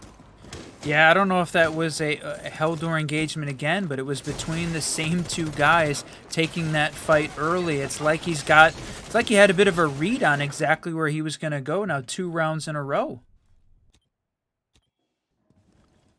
Well, they were able to pull it off before with the man deficit. Will they be able to do it again? We'll see. Thrive doing it all right, just not able to close down in the late round. First minute starting to tick by. Drones doing what they do. As you can see him getting droned in, taking a ton of this first floor real estate, or the second floor real estate, excuse me. That's a full bunker, right? Or not bunker. I mean, it's extended onto the first floor, but it's all a horizontal hold here. No attention to the verticality. Yeah, that's right. I wanted to go back and see how far Karn & Co. had made it in the previous Blastars 6. They had lost to SBL in this quarterfinal, best of 3, back in March. So they have again come close and haven't been able to find a win. So this could be that opportunity. Aimkey did make it as part of the Spiffy John rank stack, so he's looking for a repeat where Karn & Co. is looking to take the fight and win it. We're still on map 1 of this best of 3, so if you're just joining us, perfect time. You haven't missed out on much yet in this game. A couple of games earlier, though, watching all the teams to get to this point.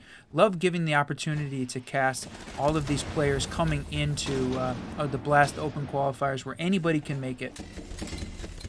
All of those flashes not going to be useful. Instead, they're going to do a little bit of flashing onto the attack team. Fire rings out as the Incandelas go in. Going to look to push through anyways, and that's going to be the Fenrir stopping a little bit of that push, getting rid of those. What? Able to give him the kill. He couldn't see. Asian to find the double. Rice to follow up, and just like that, another trade rings out as Dream is able to take Asian off the board. Candle to take Rice now into a 2v1. Attackers on the back foot here as the last 28 seconds going down, looking for that verticality. No nobody there to take the engagement, drops down into the freezer. A couple of pre-fire looks towards that double, but now it's spread out. Right now they've got themselves outside of sight, but Gridlock doesn't have the diffuser, so we're going to have to take this engagement from a distance, and they're not going to be able to do it. Candle able to take down Vertical as the headshot rings out. Sheesh, what a bit of trading going on. Good pre-fire there on the back of that red ping. You could see the defense could see, quote unquote, exactly where she was walking as that red ping popped out. So just good pre-fire, good placement, and that is a defensive win. Not going to see the 6-3 again. That was 2 of our previous games had gone to 6-3. But this time, finally, the defense going to take one before we get to that match point scenario. See Thrive finally at that 5-4 as we head into round 10. Both of these teams playing incredibly well.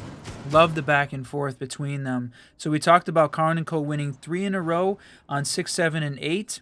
There, Thrive won round 9 to hold on a little bit closer. Now we're going to take that 2F reading site again. Karn & Co. had won this previously, so this is the redemption round for Thrive to see if they can hold on to a first floor site. Yeah, and what's the win condition? I think it's an easy call. You have to take down Asian. 14-6, sitting over that 2-point KD. He's just having an incredible game. And obvious, right? I mean, he is an incredible talent, the great gunner, the famous Asian, and he is bringing the sledge. So a little bit of that comfort pick, a little bit of that L85 play, and a couple of nades to try and force them out of that potential ticket area.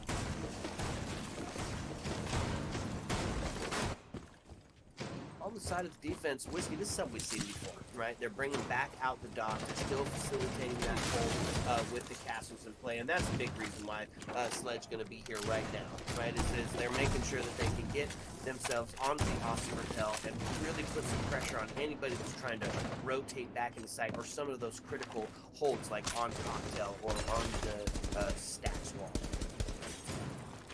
Yep, you called it out.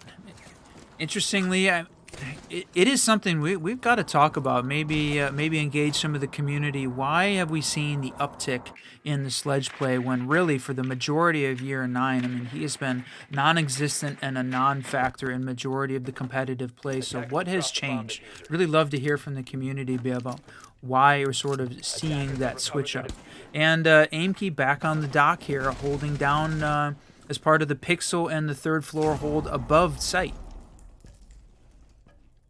I like it. And attention to the Vertical here. Now he isn't alone. There's 2 other players up there with him, including the Doc, right? Really making sure that they can keep holding that specific real estate. Brim just getting a couple of bees in there, trying to get some of that. Oh, look at that! Almost wow! Find one, but no, the siege timing. He stops firing, and it's going to be a double that rings out as Skunky and Twist both to find kills and take that man advantage. 4v2 now as they start to push in. It's Grim alone, and he's going to be dealt with a shotgun. It happens so quickly we didn't even really get to see it, but you know, when you're casting in a part of the scene long enough that you start to see you know, players changing teams. We got to see the Dream v Vertical engagement there. It just, you don't get to see it as often as we would like, the teams staying together for a long period of time, but that's what happens when you're part of the scene for so long. So 5-5 tied up, another round for Thrive. And so they took everything that they needed to and learned from round 7, going to come up with a reading win. So this time, Asian going crazy, 14-7, just taking a look at those score lines. Twist at 11-8, but Thrive definitely a little bit more balanced across the lineup. Nick has got to be a little bit engaged in this, got to get more active as they work on the attacking side. So, but take a look at the defense again. The recruits making the appearance more often than we were expecting. Sentry here on the defense, bringing him out, and that's a combination of that deployable and the barbed wire as the primary. So here's the question. You got the combination of the pulse, and you've got at least one C4 there from the Warden. They're going to be playing together right now, spread out by 2 different floors, but Like seeing the Pulse. He's been a really impactful player as part of the play days today.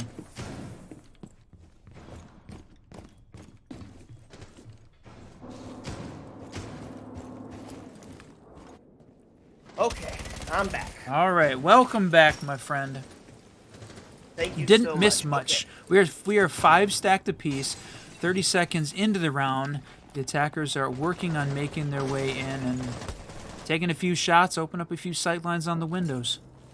Okay, still bringing along some fun operators I see. Capitao and Ying on the board. That's a potential to do located by something a attackers. little bit quick or a little bit crazy, but look at this intel being fed by Pulse. Is it... What? What just happened there? Jaeger and Nomad getting taken off the board as they go back and forth. Nick able to find another one as the body balance is going to Attackers shift in recover the favor of diffuser. Carnico here, putting us into a 4v3. Early in the round too. Whiskey, that was 1:50 still left in the game. We've already seen some huge interaction here on this potential, or not potential, on this match point scenario. Yeah, we Somebody's talked. getting it. We had talked about that a little bit during the Fens SSG game. That there was a lot of action and just sometimes those rounds were a bit crazy. This one was playing out a little bit slower, a little bit more methodical. So when you talk about seeing 3 players go down in the first minute as surprising, that just shows you how much more tactical it feels like this particular map is being played than some of the ones we saw earlier today. Absolutely. So still holding into that train area, and it's looking like we're going to make a push down into Skylight, getting rid of all of this gadgetry. Wow. All of it is gone. Get out of here. Yeah, we don't even want you here, gadgets. Now, the problem is we still got to get down to the second floor to be able to start facilitating that plan. The good thing is we still have somebody who can get more of that vertical opened up, including the Hatch Queen and Sledge. And then when the plant starts to happen, it's going to be Ying and Capitao on the board. C4 ring out, but So not going to make it. So close, but unable to find the kill. They get a drone on him, forcing him back into the B site. And they're starting to collapse a little bit onto the site. Pulse potential with the play here. He does still have a C4 in his hands to be able to find one. Oh, and not to mention he can shoot, right? So there's going to be a bunch of trades, and Defender's just going to take it. Thrive going to come out on top on the back of some incredible trades. Yeah, that Dream Rice trade, definitely unfortunate on both sides of it to see that one continue forward. And we have got ourselves a match point for the first time in this, and it is Thrive. That's, 3 in a row. So this back and forth has continued. We saw 2 rounds to Thrive, 2 rounds to Karn, 3 rounds to Karn, 3 rounds to Thrive. They've just really been going back and forth at it. And as we get to round 12, the final before OT, to see that first floor kitchen defense. And we've seen first floor played. This will be the 5th time. And so far, tied up 2-2. Both teams having won it twice. So no real favorite here as we roll in. And that kind of, plays out to me, to the caliber of the teams we're playing. Both of them can defend, can attack. And it comes down sometimes to a little bit of luck and a little bit of skill between these two, because the setup is ready. And look at this. Dream hiding, trying to protect the Cade into the late round to see whether or not they can maybe force the attackers to not pick one of the electricity deny operators, whether it be the Thatcher or the impact EMPs. Which they did, right? OSA brought them along, so they're still going to be able to help facilitate getting those, either the doors or the hatches opened up. Oh, specifically holding on to that bakery push, which has been consistently something that we've seen pushed over and over again. What? Oh, geez, Rice just going to push right in and get the kill on to Candle early, and that's a big one, my guy, because now Warden off the board. So Rams flashes, Twitch's smokes, going to be extra effective when they start going towards that potential plant. Huge first pick. Huge first pick indeed, especially because Carnico looking to fight their way into and find an overtime play here. So Thrive down the man count, but on defense. And yeah, like you said, successfully making the push in. tons of like almost everybody there on the attacking team spending some time on drones, getting that intel. Got this hatch blocked off and covered. Buck looking to make that freezer, potentially that white drop, work. Okay, minute and 44 left on the board. Lots of intel being fed and starting to make their way in. 3 people sitting up on the 2F, and they brought along Gridlock, so some of that flank that could potentially come from Cade sitting on a bar, get himself over into that white, going to be stymied just a little bit. Still do have a C4, right, and a couple of impacts as well, so vertical could be had here on some explosive capabilities. We'll see if it's going to be the way it plays out. Thrive need themselves another kill, or at least a kill, to start equalizing the scoreline. They got the man advantage here. Got the hatch open, so they're going to be able to push in towards that, where that last OSA plant started to try to go down. Oh, all right. That's the first, yeah, the first and a potentially a claw back for this Thrive team. They're trying to find a way to win it here on Cafe early without having to find the OT. But man, you saw it from the observer, tons of vertical floor space open. So as you got both OSA and 3 members of the attacking team, 4 members of the attacking team up on that second floor, trying to just put pressure on this defense from below. And they're going to do it. Nick's going to find a kill, having some success now, able to find quite a few and get him off that terrible score line that he was sitting at. It's a good charge that goes out, but it doesn't stymie the drop into hatch. Only a little bit of that damage done, which means now Osa going to be able to get that. Going to be able to get that C4 to the face instead of being able to plant. They were ready for it this time. Sniper shotting to ring out. 6 seconds. Buck has got to get the plant down, but he's going to be taken off the board now into a 1v3. Thrive, it's too little. It's too late. Thrive going to take map number 1, and they're going to do it dramatically. 7-5 victory, including a huge 4 in a row at the end to win it. Boy, played that perfectly at the end. I thought for sure when we were seeing Karna 4v5 early in that match, that was going to be the one, but it absolutely fell apart at the end. Thrive finding that victory. Great run from them to there into map 2, because this is a best of 3. All of our previous rounds best of 1, but we get to see potentially 3 maps between these great teams. So the next one, going to Consulate, my friend. Right, that's a map we've seen quite a bit here in our last couple of streams, so familiar with a little bit of how that strat's going to go down. This is going to play out very similar to Cafe when we come back, so sit back, relax, because when we do come back, we're bringing you a second map. Ayo.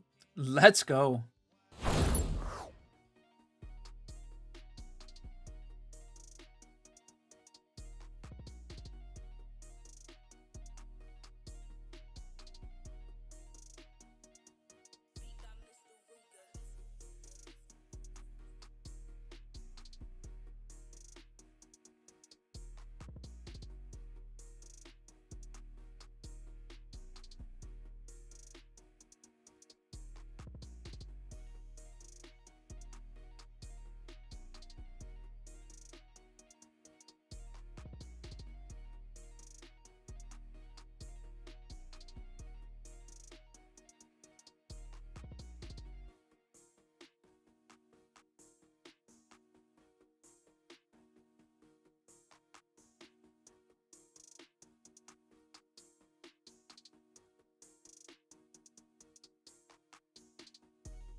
all of the IT vertical space above storage and do exactly what we would have looked the defense to do during the plant, which is take out the planter or at least get the kill off the back of the crossman. For this attacking team. 55 seconds left, and it's all on the shoulders of Badif. Had the intel, but no. Badger grabbing another. The pokey.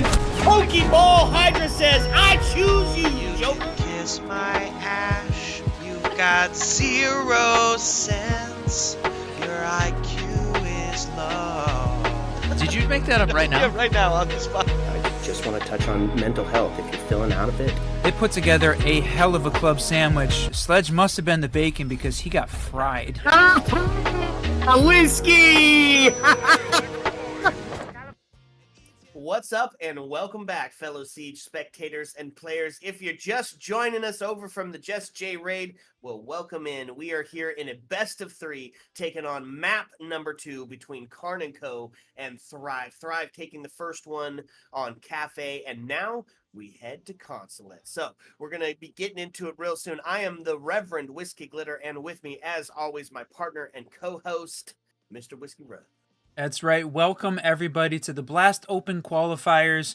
We are trying to find out who is going to take on the win here as we roll into the quarterfinals. We're in a best of 3 in this round as in the first open qualifier. And again, thanks everybody for joining us from the raid. Big thanks to Jesse J for that. And we are at 1,691 followers. So if you like what you see, so close to that 1,700, we would love for you to be able to give us your follow. I hope we earn that today. We're going to get into this match, though, as we're rolling into Consulate, my friend. All right, Consulate. We've seen this a couple of times over the last couple of tournaments that we've done, and it's been kind of a variable in the strats, right? Sometimes we see that dedication to the first floor and the basement being utilized a ton, and then on the opposite side of it, sometimes it's that second floor hold. One thing that's been brought out a ton, however, is that we've seen that Tachanka being used as the arrow deny. And off cam, we were just kind of spitballing and talking about on it, and kind of on a split view here on whether that's actually the right play for the area denial up there. Monty and Dokkaebi going to be taken out first on the bans. Who brings it up on the defense? Ooh, good question. Changes up the way that the game is played. Certainly, Azami. Yes, I think that's a great call. She brings a lot to the table. Creating those peak angles makes it much more difficult to try and hold on. Last on the board, who is it going to be? Is it going to be the Valkyrie?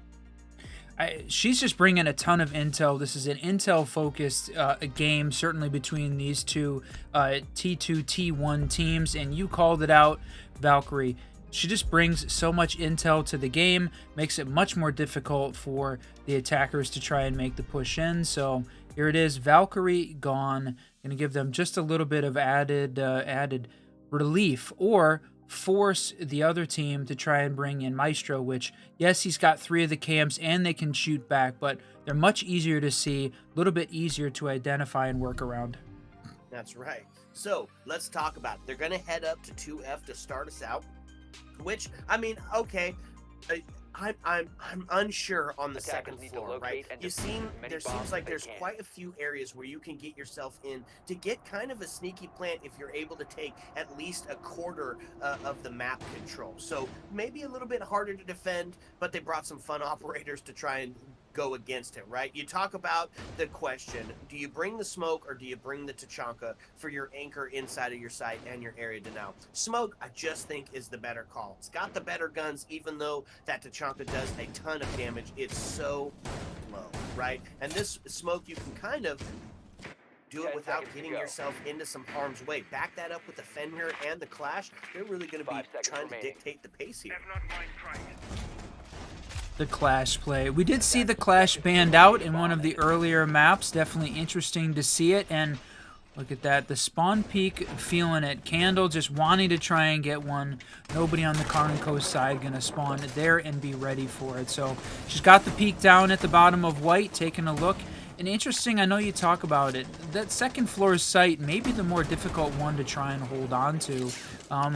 But it continues to be, I think, a competitive favorite like the way that this one holds, or this one plays out. Can you get a good admin side hold? Can you get a good admin side push? Lots of windows to make the jump in. It makes Consulate exciting. That's true. I guess that's true, especially if you bring somebody that's going to get in there quick. On the side of the attack, we're going to be leaning into the intel. We've seen Grim banned out quite a few times on that, and for this exact reason, right? Because when you're getting and taking that real estate, it's just essential at being able to spot out where the trouble is going to be coming from. Putting a pinch onto admin here, is the Clash going to start becoming that impactful player towards that window and towards that push? Going to be tough to get some pressure onto that hallway if Clash is going to be residing in the corner. I mean, that hallway, the important push point here as the transition from the admin into the bomb site, as they work on trying to clear it out. Boy, you get the Grim. Obviously, they're going to know Clash is playing there. That's where she's at. And then going to waste a Twitch drone by throwing it right at the feet of one of the attackers and running up the stairs. Holy cow. Feels like they're just giving it away. Absolutely. So some shots into the back there as Aimkey's able to find Asian off the board. That's going to give the body balance over to Thrive here on round number 1. So a little bit of that push being put into the bin, especially as Twist finds Rice off the board. Twist on the second one gets vertical, now puts it into a 1v4. Grim alone with a Clash on him just pinging. There's just going to be nothing you can do at that point. That's a GG go next round because the defense had that one locked up. Yep, they had that hallway that really splits that top floor in half. We sort of talk about that on Skyscraper a lot, on that drum shrine hallway that really splits the top floor. Here, same thing, just the vending and blocking off the transition to admin. And they couldn't even make that transition. They couldn't force the defense back, get them behind the door, get them back into sight, get them back close to the top red or top yellow stairs. Nothing. They couldn't make any progress. And I wonder if that's because we weren't putting any. There was really no ghost pressure anywhere else. Almost all admin focus. So we'll see if that changes up. We are going to go to the basement though for round 2. And talked about if Valkyrie's not on the board, the Maestro, good alternative. Skunky bringing him out here. Yeah, kind of been one of those staples of the basement, and it's been a fun iteration of how to hold it, right? That Maestro can be so devastating where you're trying to get onto the chassis and you can't get a plant down because you're either being hard pinged or you're being shot at by the cam that's on the wall by the breach. Couple that with the Malusi and the Fenrir, it's going to make pushing in at least towards this front side a little difficult to do. And not only that, they are really focused on some investment into the road game up here, with both Fenrir and Malusi really holding down the very tippy top. That's going to force them to do a top-down clear, which is going to waste that valuable precious time. You know, when you got the Maestro on the board, that Brava typically not far behind. Really powerful to be able to steal those away from the defenders and to be able to use them on the attacking side. So love seeing the Brava come out in combination with that Maestro. Also plenty of other options for her to steal in this case. Bandit batteries, Malusi Banshees, and the Fenrir FNAT mines. I mean, 4 out of 5 available for her to steal. This is exactly the kind of round you'd want to play her on. Absolutely, yeah, just a candy land here for the Brava. Now, Aimkey going to take Asian off the board. That's going to be the Deimos gone, and that's going to mean that the pressure up top is going to hold. Fenrir and Malusi now putting themselves into a very good position to wait. From behind. Just going to walk up and find one. Gets traded out immediately. Aimkey not giving up the hold onto the top floor. Pulls out the bailiff, takes a swing, but going to pay for his hubris as Nick pulls out the drop shot and takes him off the board. Low health scenario for the Brava. She's reduced to that 11 HP, but they finally take control of 2F before heading down to the first floor. Oh, what an engagement there. Yeah, that's a double. 2 rounds in a row for Aimkey. 4-1-1 as he is carrying a bit of this team, which is kind of a funny thing to say, but I mean, here it is. Now, that was a lot of that action happening on the second floor, right? All of it upstairs, the 2F. And there's the denial for the Brava. Use those Maestros against the Brava. Take out the Cludge. So this is still, you got Brava and Lion upstairs on 2F. and Thermite is the only one that's playing downstairs. So they've got to get themselves rotated down, put some pressure on it. 53 seconds is a lot of time. It's not plenty of time, though. It's time to get to work. That's the truth. And with Legion now making his way back down the stairs, he's going to bunker up. He still has some of that phantom pressure on, and they finally now taking control of the first floor to be able to open up a little bit. He's got another thermite charge, so going to be able to get the hatch open, and one more lion ping still in pocket. So a chance as they drop to suss out where everybody's going to be at. As the smokes come through, it's a double. He's going to find it. The Maestro Cam to clean it up now puts us into a 1v3, and if the Maestro Cam sees it, it's going to find that kill too, but it's going to be Twist to take Nick out and win the round for the defense. Good intel, good pings coming out. All the red pings coming out at the end of the round there, ready and waiting to give the intel to the rest of that team. Thrive coming up big. This is the second game, the second map in a row now. They've won the first two to start it off. So coming out strong, finishing up even stronger on that first map. So Karn & Co., even this version 4 team, they've got to step it up a little bit, find a way to win against Thrive if they want to push it into the next round. It is a best of 3. That first round going Thrive's way, or that first map going Thrive's way. Talked about it, the decider map going to be Border. So I don't know which team is going to be the better one at this point. Still really hard to predict, but what we've seen so far, Thrive, they can close out the map when they need to. So Karn & Co. find a couple extra round wins here, hopefully on their attack to make it that much harder. Yep, absolutely. Okay, so lots in place here as Thrive has found some success on the defense here, getting a little active on the attack side of it. I love it. This is one of the reasons that we love seeing the console play, right? It's because you can get an Amaru, a Ying, and a Blitz. Send one up the staircase, send one in the window, and then just Ying the hell out of it. And so that could be some fun play here, especially if you have the verticality from the Deimos underneath, pushing them out of some of those critical push points. That's right. How's it gonna play out? I don't know.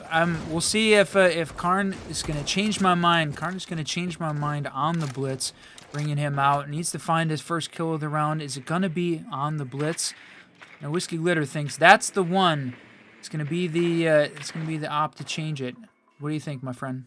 I'm saying, yeah, absolutely, right? Here for it.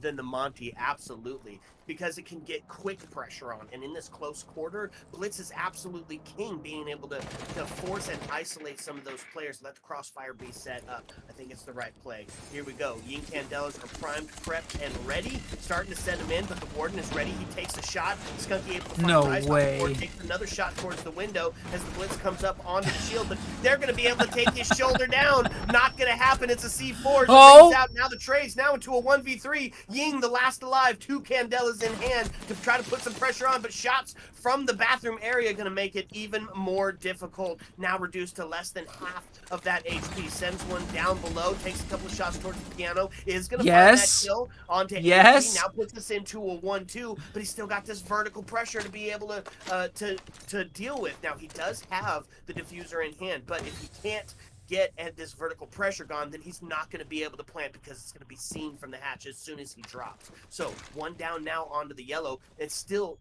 a ton of time. They're going to take a look and find out exactly where they're at. The way that push just completely fell apart was kind of impressive, actually. Perfectly played by the Warden.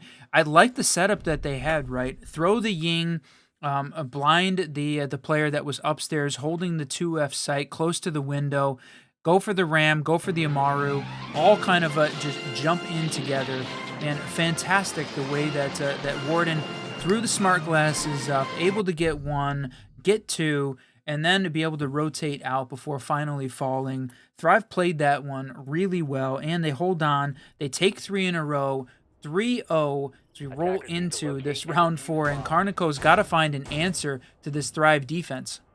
Absolutely. It's just becoming a little bit tough to deal with. And just want to say a special shout out. Thank you so much, Dianic, for the raid. It was a great stream following the Makers line all the way through. They were able to put it down in a dominant 2-0 on their on their last quarterfinal run there. So thank you so much. Welcome everybody in. We're here on map number 2.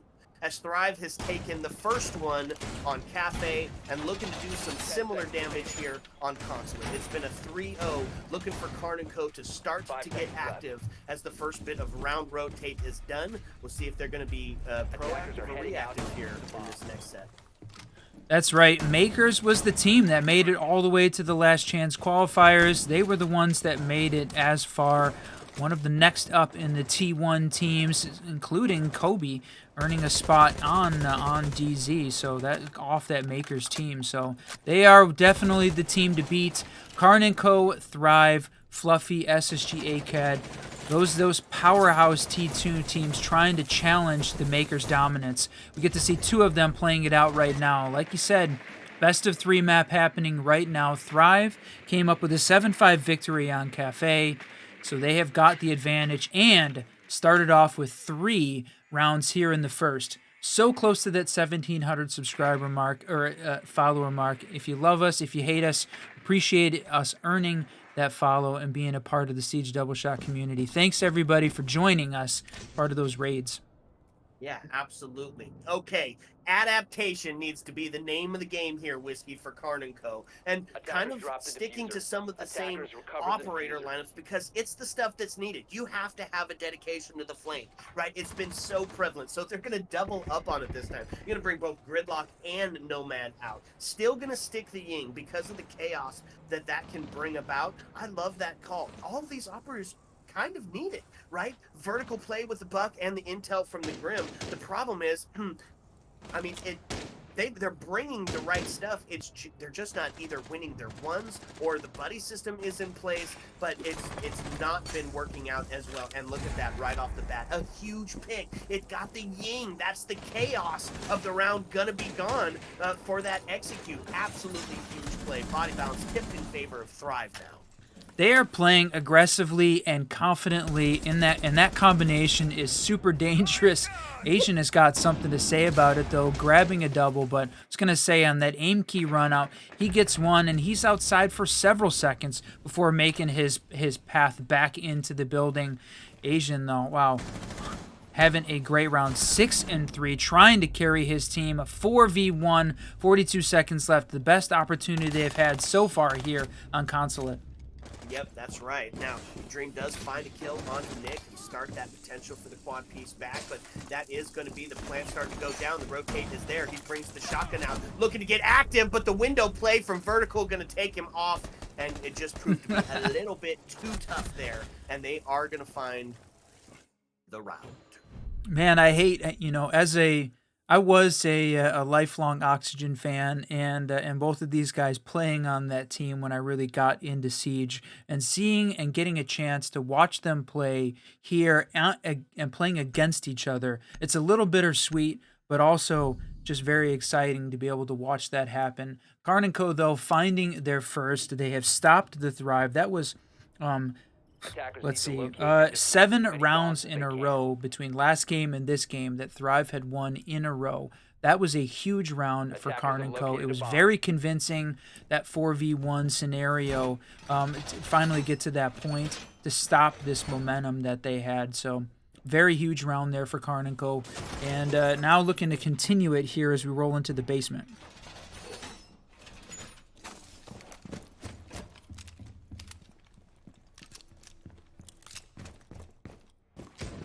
I'm glad you agree, Whiskey. Now, he was having some mic issues, so that could have been one of those situations. You know what? It wouldn't be live Siege without some live problems. Not to mention the game, but equipment too. Preach on, my friend. Oh my lord. And I just gotta tell you guys, the point I made was astounding, but I can't remember it. So you're just gonna have to trust that you're trust guy who knows what he's talking about. On the defensive side of it, Whiskey, we're bringing the Fenrir back out, right? Powerhouse play. It's a cams that can shoot back. Now, oh, look at this, though. They didn't do a hard breach onto the secret, so they're going to be able to take that, at least a bit of that back area for free. I like it. It's been the day of flanks, and that would be no different there. They somehow shoot off the, that looked like there was a Fenrir gadget on there that maybe was gone, and then the C4 comes out, but they shoot it. It's so crazy. And Aim Lab's just really paying off as they're able to take out every C4 coming their direction. How many times have we seen that? We have seen a player shoot a C4 out of the air or before it's gone off in all 3 of the games we've watched today. That just speaks to the caliber of these players. And look at that, too. They got a Maestro cam, and they got a vital Maestro cam, one that's going to be watching, especially in the post-plant scenario. 2 Maestro cams. Oh, that's huge. I love the Brava on Maestro play. Fantastic. And distracted by the Maestro. He's able to look down the hallway, age, and take him off. Candle going to answer back, though. Holy cow. 3v4. Now, we had talked about this game being a little bit more slower than some of the earlier round matches we had seen, a little bit more methodical, but things have definitely accelerated as we have moved in closer to halftime here in this game.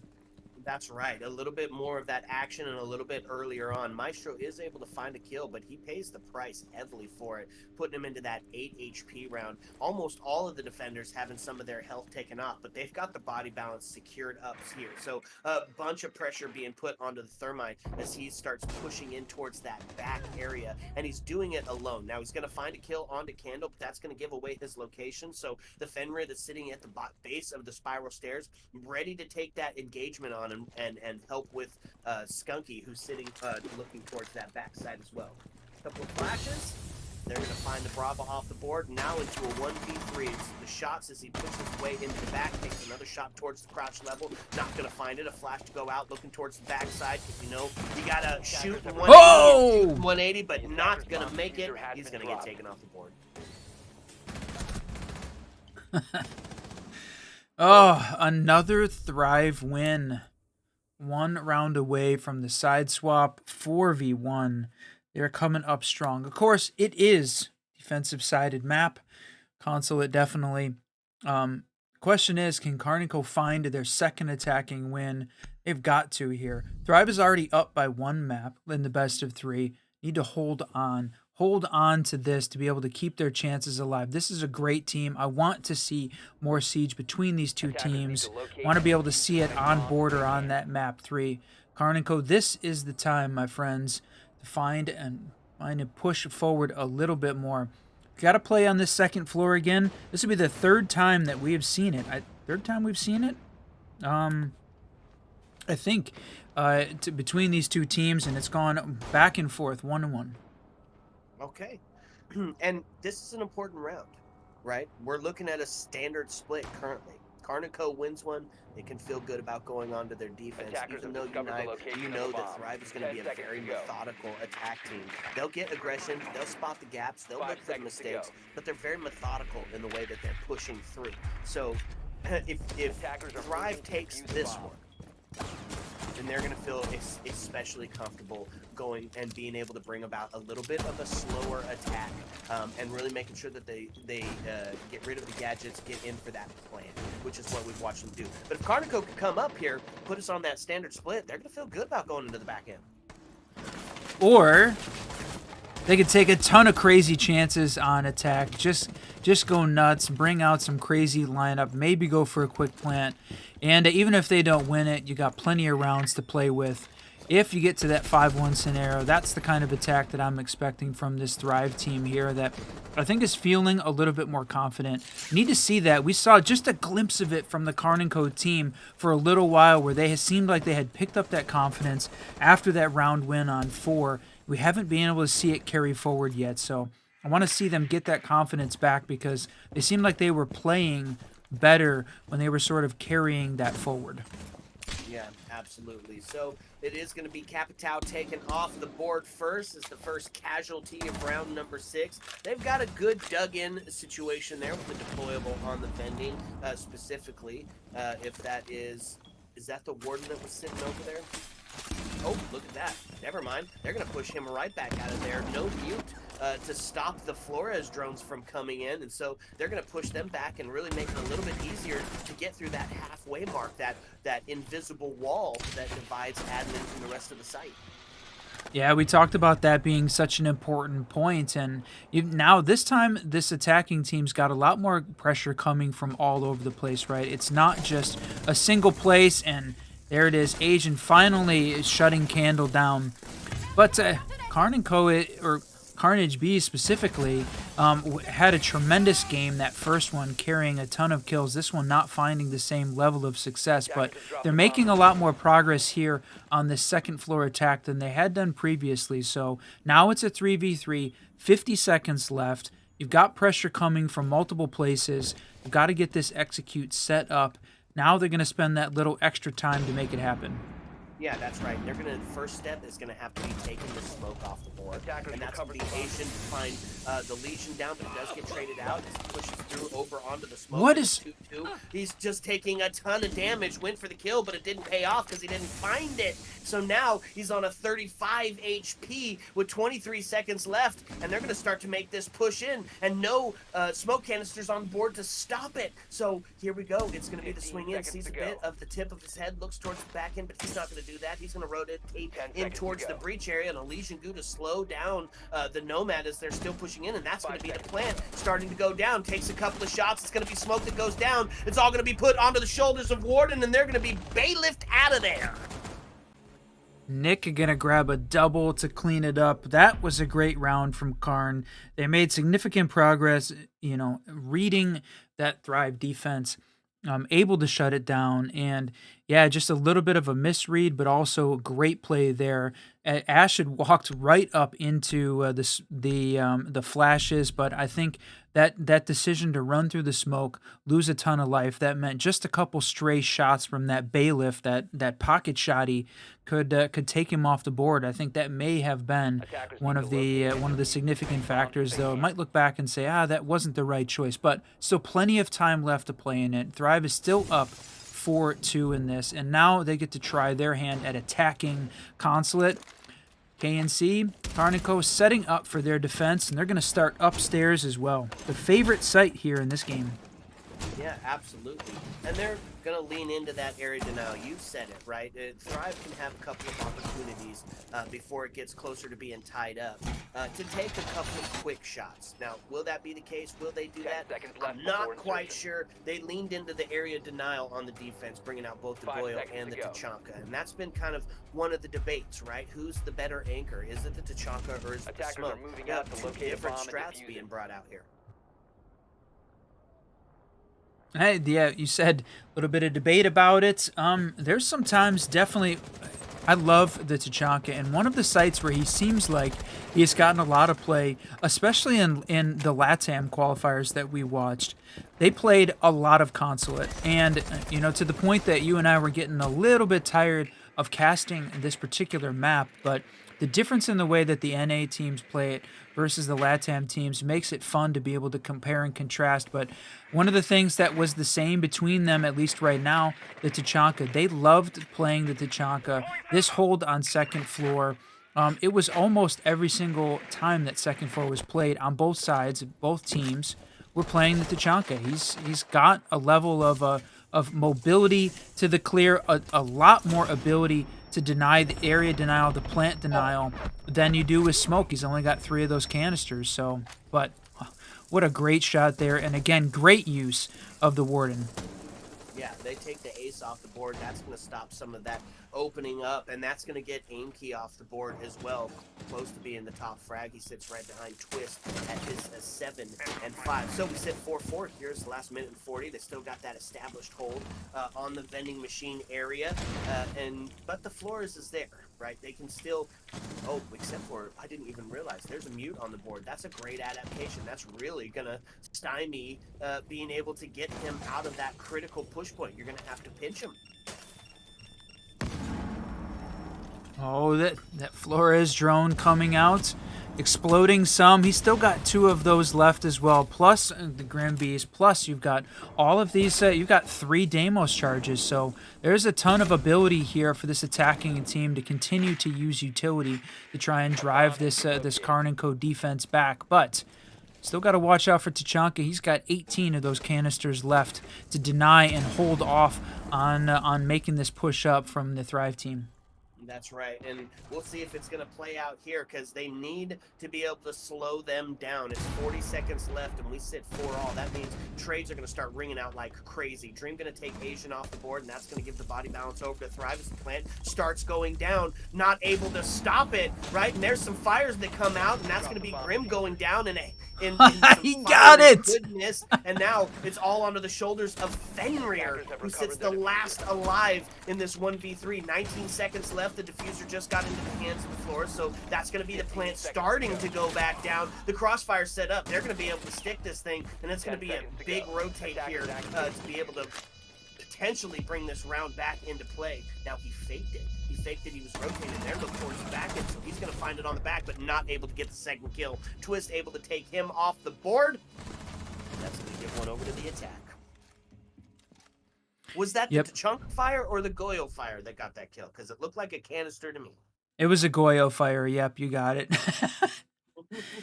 Tons of fire just you know, lighting the place up, definitely making it difficult, but ultimately the attackers finding a way to push through the fire and get that plant down. And the Deimos saving up 3 of the charges for the end, 3 of those drones, you know, felt like it was a little bit of a misstep. They maybe could have used it to clear out the roamers a little bit earlier, but in the end, he had one, able to get it on the final defender left alive, and that communication and that intel between the players, I think one of the important parts that made it possible for them to call it out exactly who was swinging. Yeah, he baited and waited behind the table, didn't rotate out, but all he had to do was just take the defenders' attention away from the rest of the crossfires that was set up, and exactly what happened. So Thrive going to take another.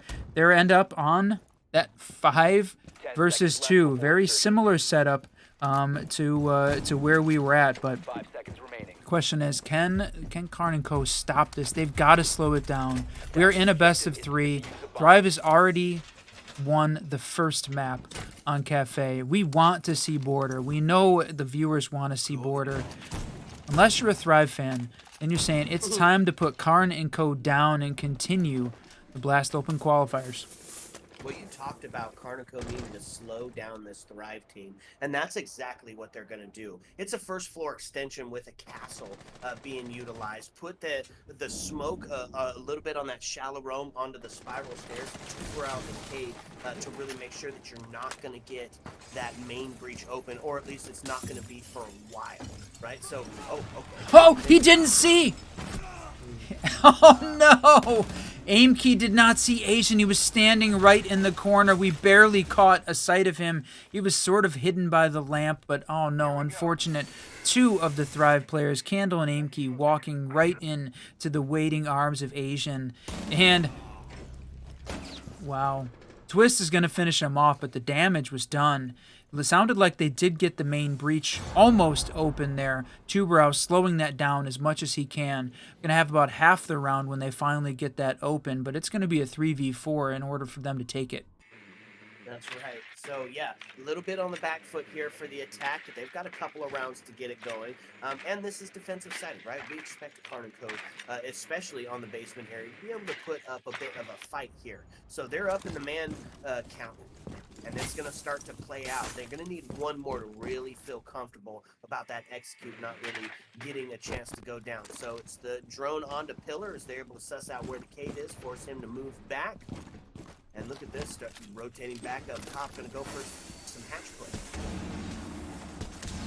Yep, it's exactly, I mean, what they need to do, got to find some angles to put on this team. We saw a ton of that happen on Cafe, tons of vertical play. They had opened up all of the floors on that, and you're seeing a little bit of that happen now.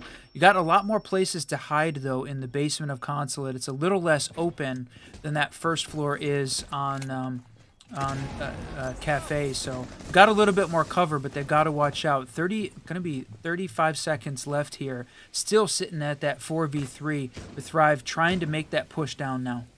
That's right. And as the canisters ring out, it's really going to start slowing it. Rice to take another kill. There it is.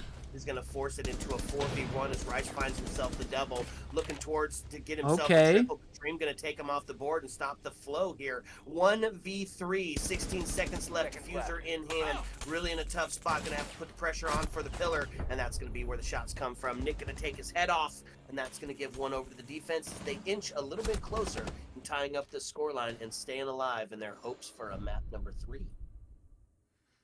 That intel coming out, you know, you don't always see it as the viewer. We're not seeing those pings. What kind of communication is going on back and forth between the teams as that round is developing? You saw it there in the kill feed though. Red pings, yellow pings coming out. They knew exactly where he was. As soon as he made the push in through that breach, he was going to be a dead man. He would have had to be incredible flick back and forth between 3 defenders to try and find that. So sort of fell apart at the end for Thrive. KNC find their they're first on defense now as we head into round 9. They're gonna try the 2F site again. This is just being played a ton. This will be the 5th time I think that we're seeing it played here. And back to the Lord himself, the majestic man in red, the Tachanka and his Launcha. Dedication Bomb to the located slowdown. by attackers. Fenrir back out, Tuber out of BUs here. Got to find themselves 2 more before Thrives put themselves on a match point scenario. And they're going to bring kind of the same ops, right? This is something we've been seeing over and over and over again for this 2F. It's the Capitao, it's the ace to open it up. The floor is giving it that extension. Specifically those shields being utilized on Vending Machine. And Grim for the intel. I guess if it ain't broke, don't fix it. I'm looking to find one here. He said no border. 2-0. No! No, we want more siege. That's right. I want to see what Karn & Co. can do here. This is a team that has been incredible, such an important part of the T2 Siege team scene for so long. I want them, you know, to continue to push this and give us just a little bit more, continue the fight. But Stewart stacked up 5. We're like just about a minute down, and Aimkey gonna take down Asian, the hero of the last round. He's sitting at 12 and 8. That is tough for him to go down, but Carnage still sitting at 1 and 6. That being the big change up here. Got to get him more involved. Yeah, vertical to find the equalizer on Twist, and that's going to take the entry off the board and the top frag for Thrive. So now we both top frags off the board early, and Twist put some respect in the chat saying, sheesh, yeah, you got me with that one. 4-4 as the Warden goes down, and that's going to give the main count over to Aimkey, over to Thrive, as they now find themselves in a 4v3.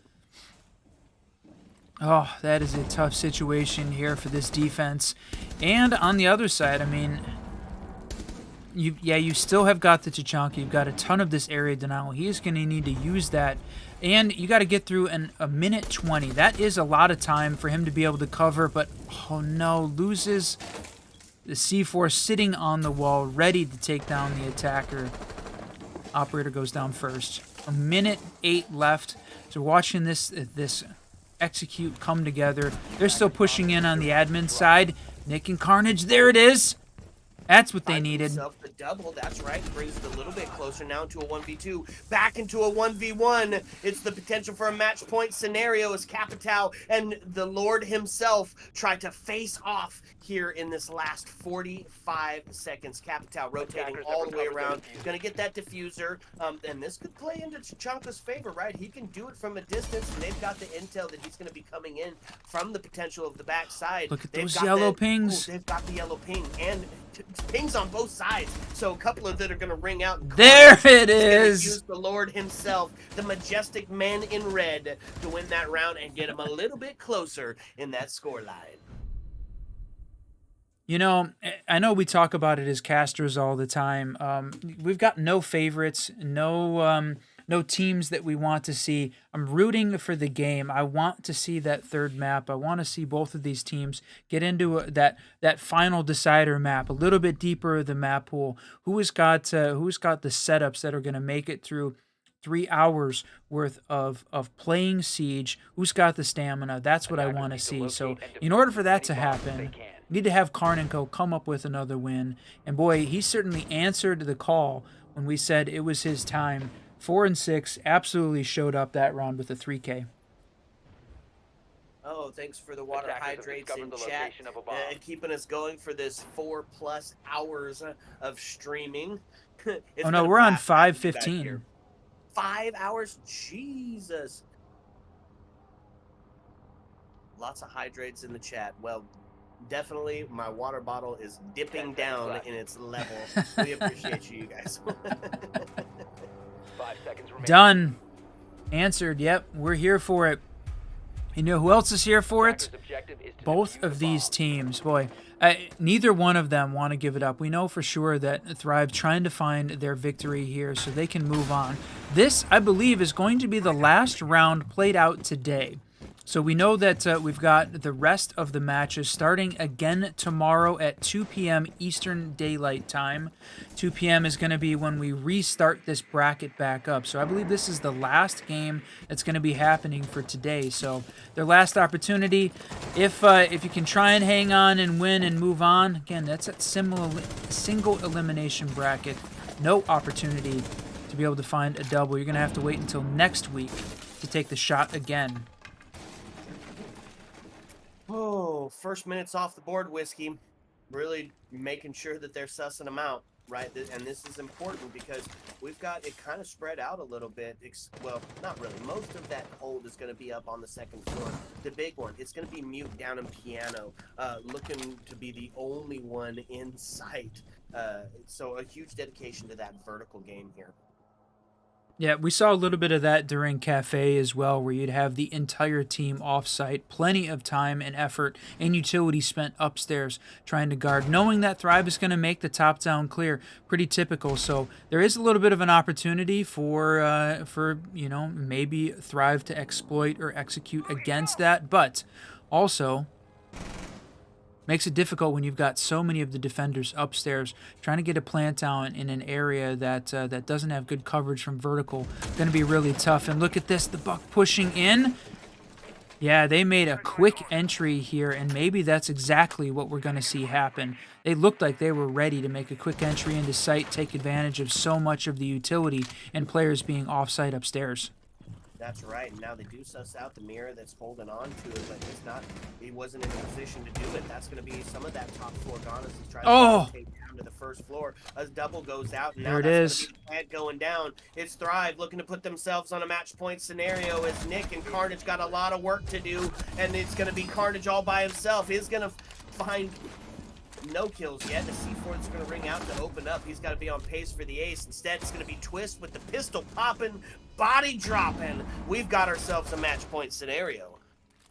Oh, but gutted right now if you're a Karn & Co. fan, because that's not just match point, map point, series point, and this is the Blast Open Qualifier quarterfinal point here for Thrive, because if they win, Karn & Co. eliminated, sent home until next week.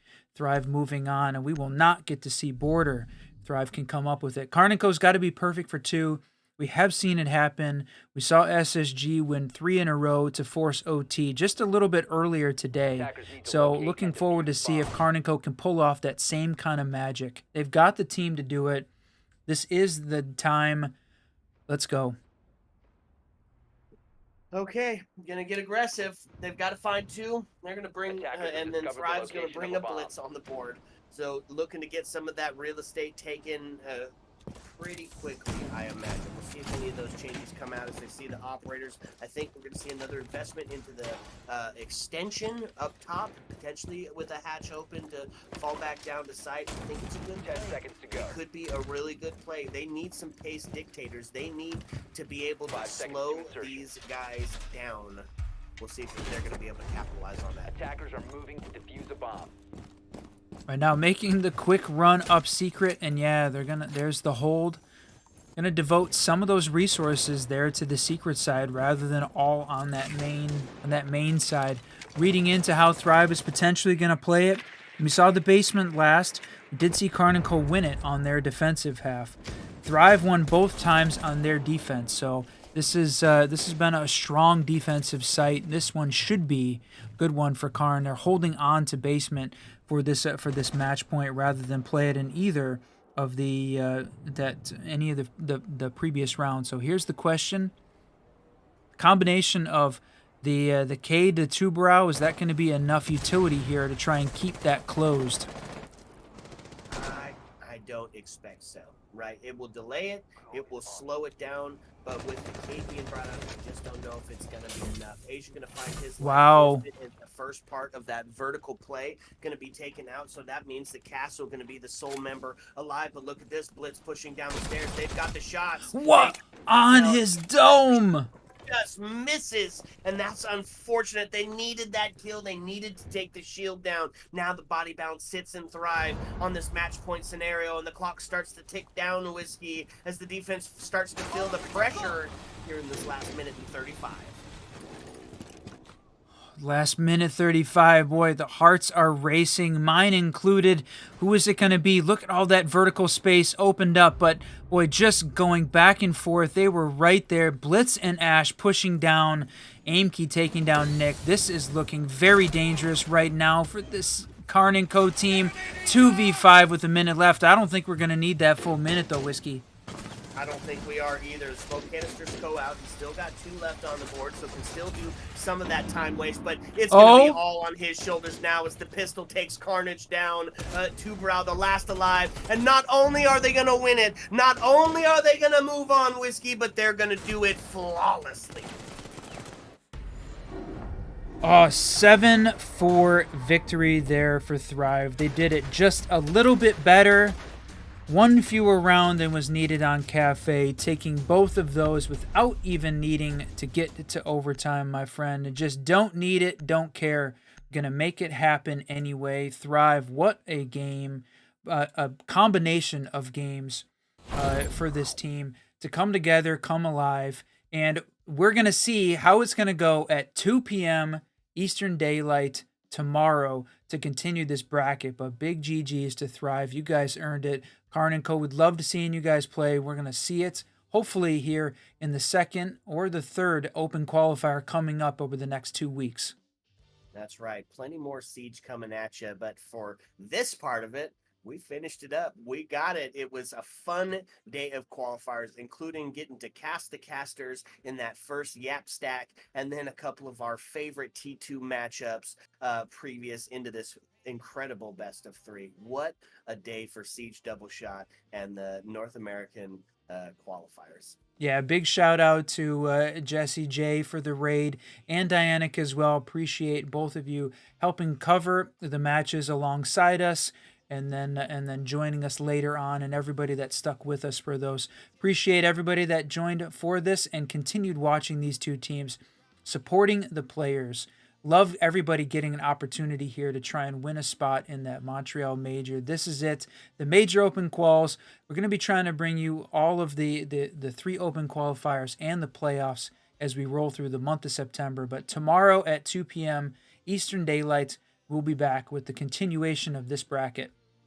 That's right. All right, folks. Hey, if you love us, if you hate us, make sure you add us. We're on Twitter. I'm at glitter_whiskey. He's at racing ENGR. We want to talk Siege. If you want more of our cast, we go from T4 to T2. Just make sure that you hit that follow button. Just a few away from that 1,700 mark and our push to partner. We just want to say a big special thank you to the Unnamed Gamer for being with us here for this open qualifiers and just capturing all the action here with the Whiskey Boys, and a special thank you to all of you.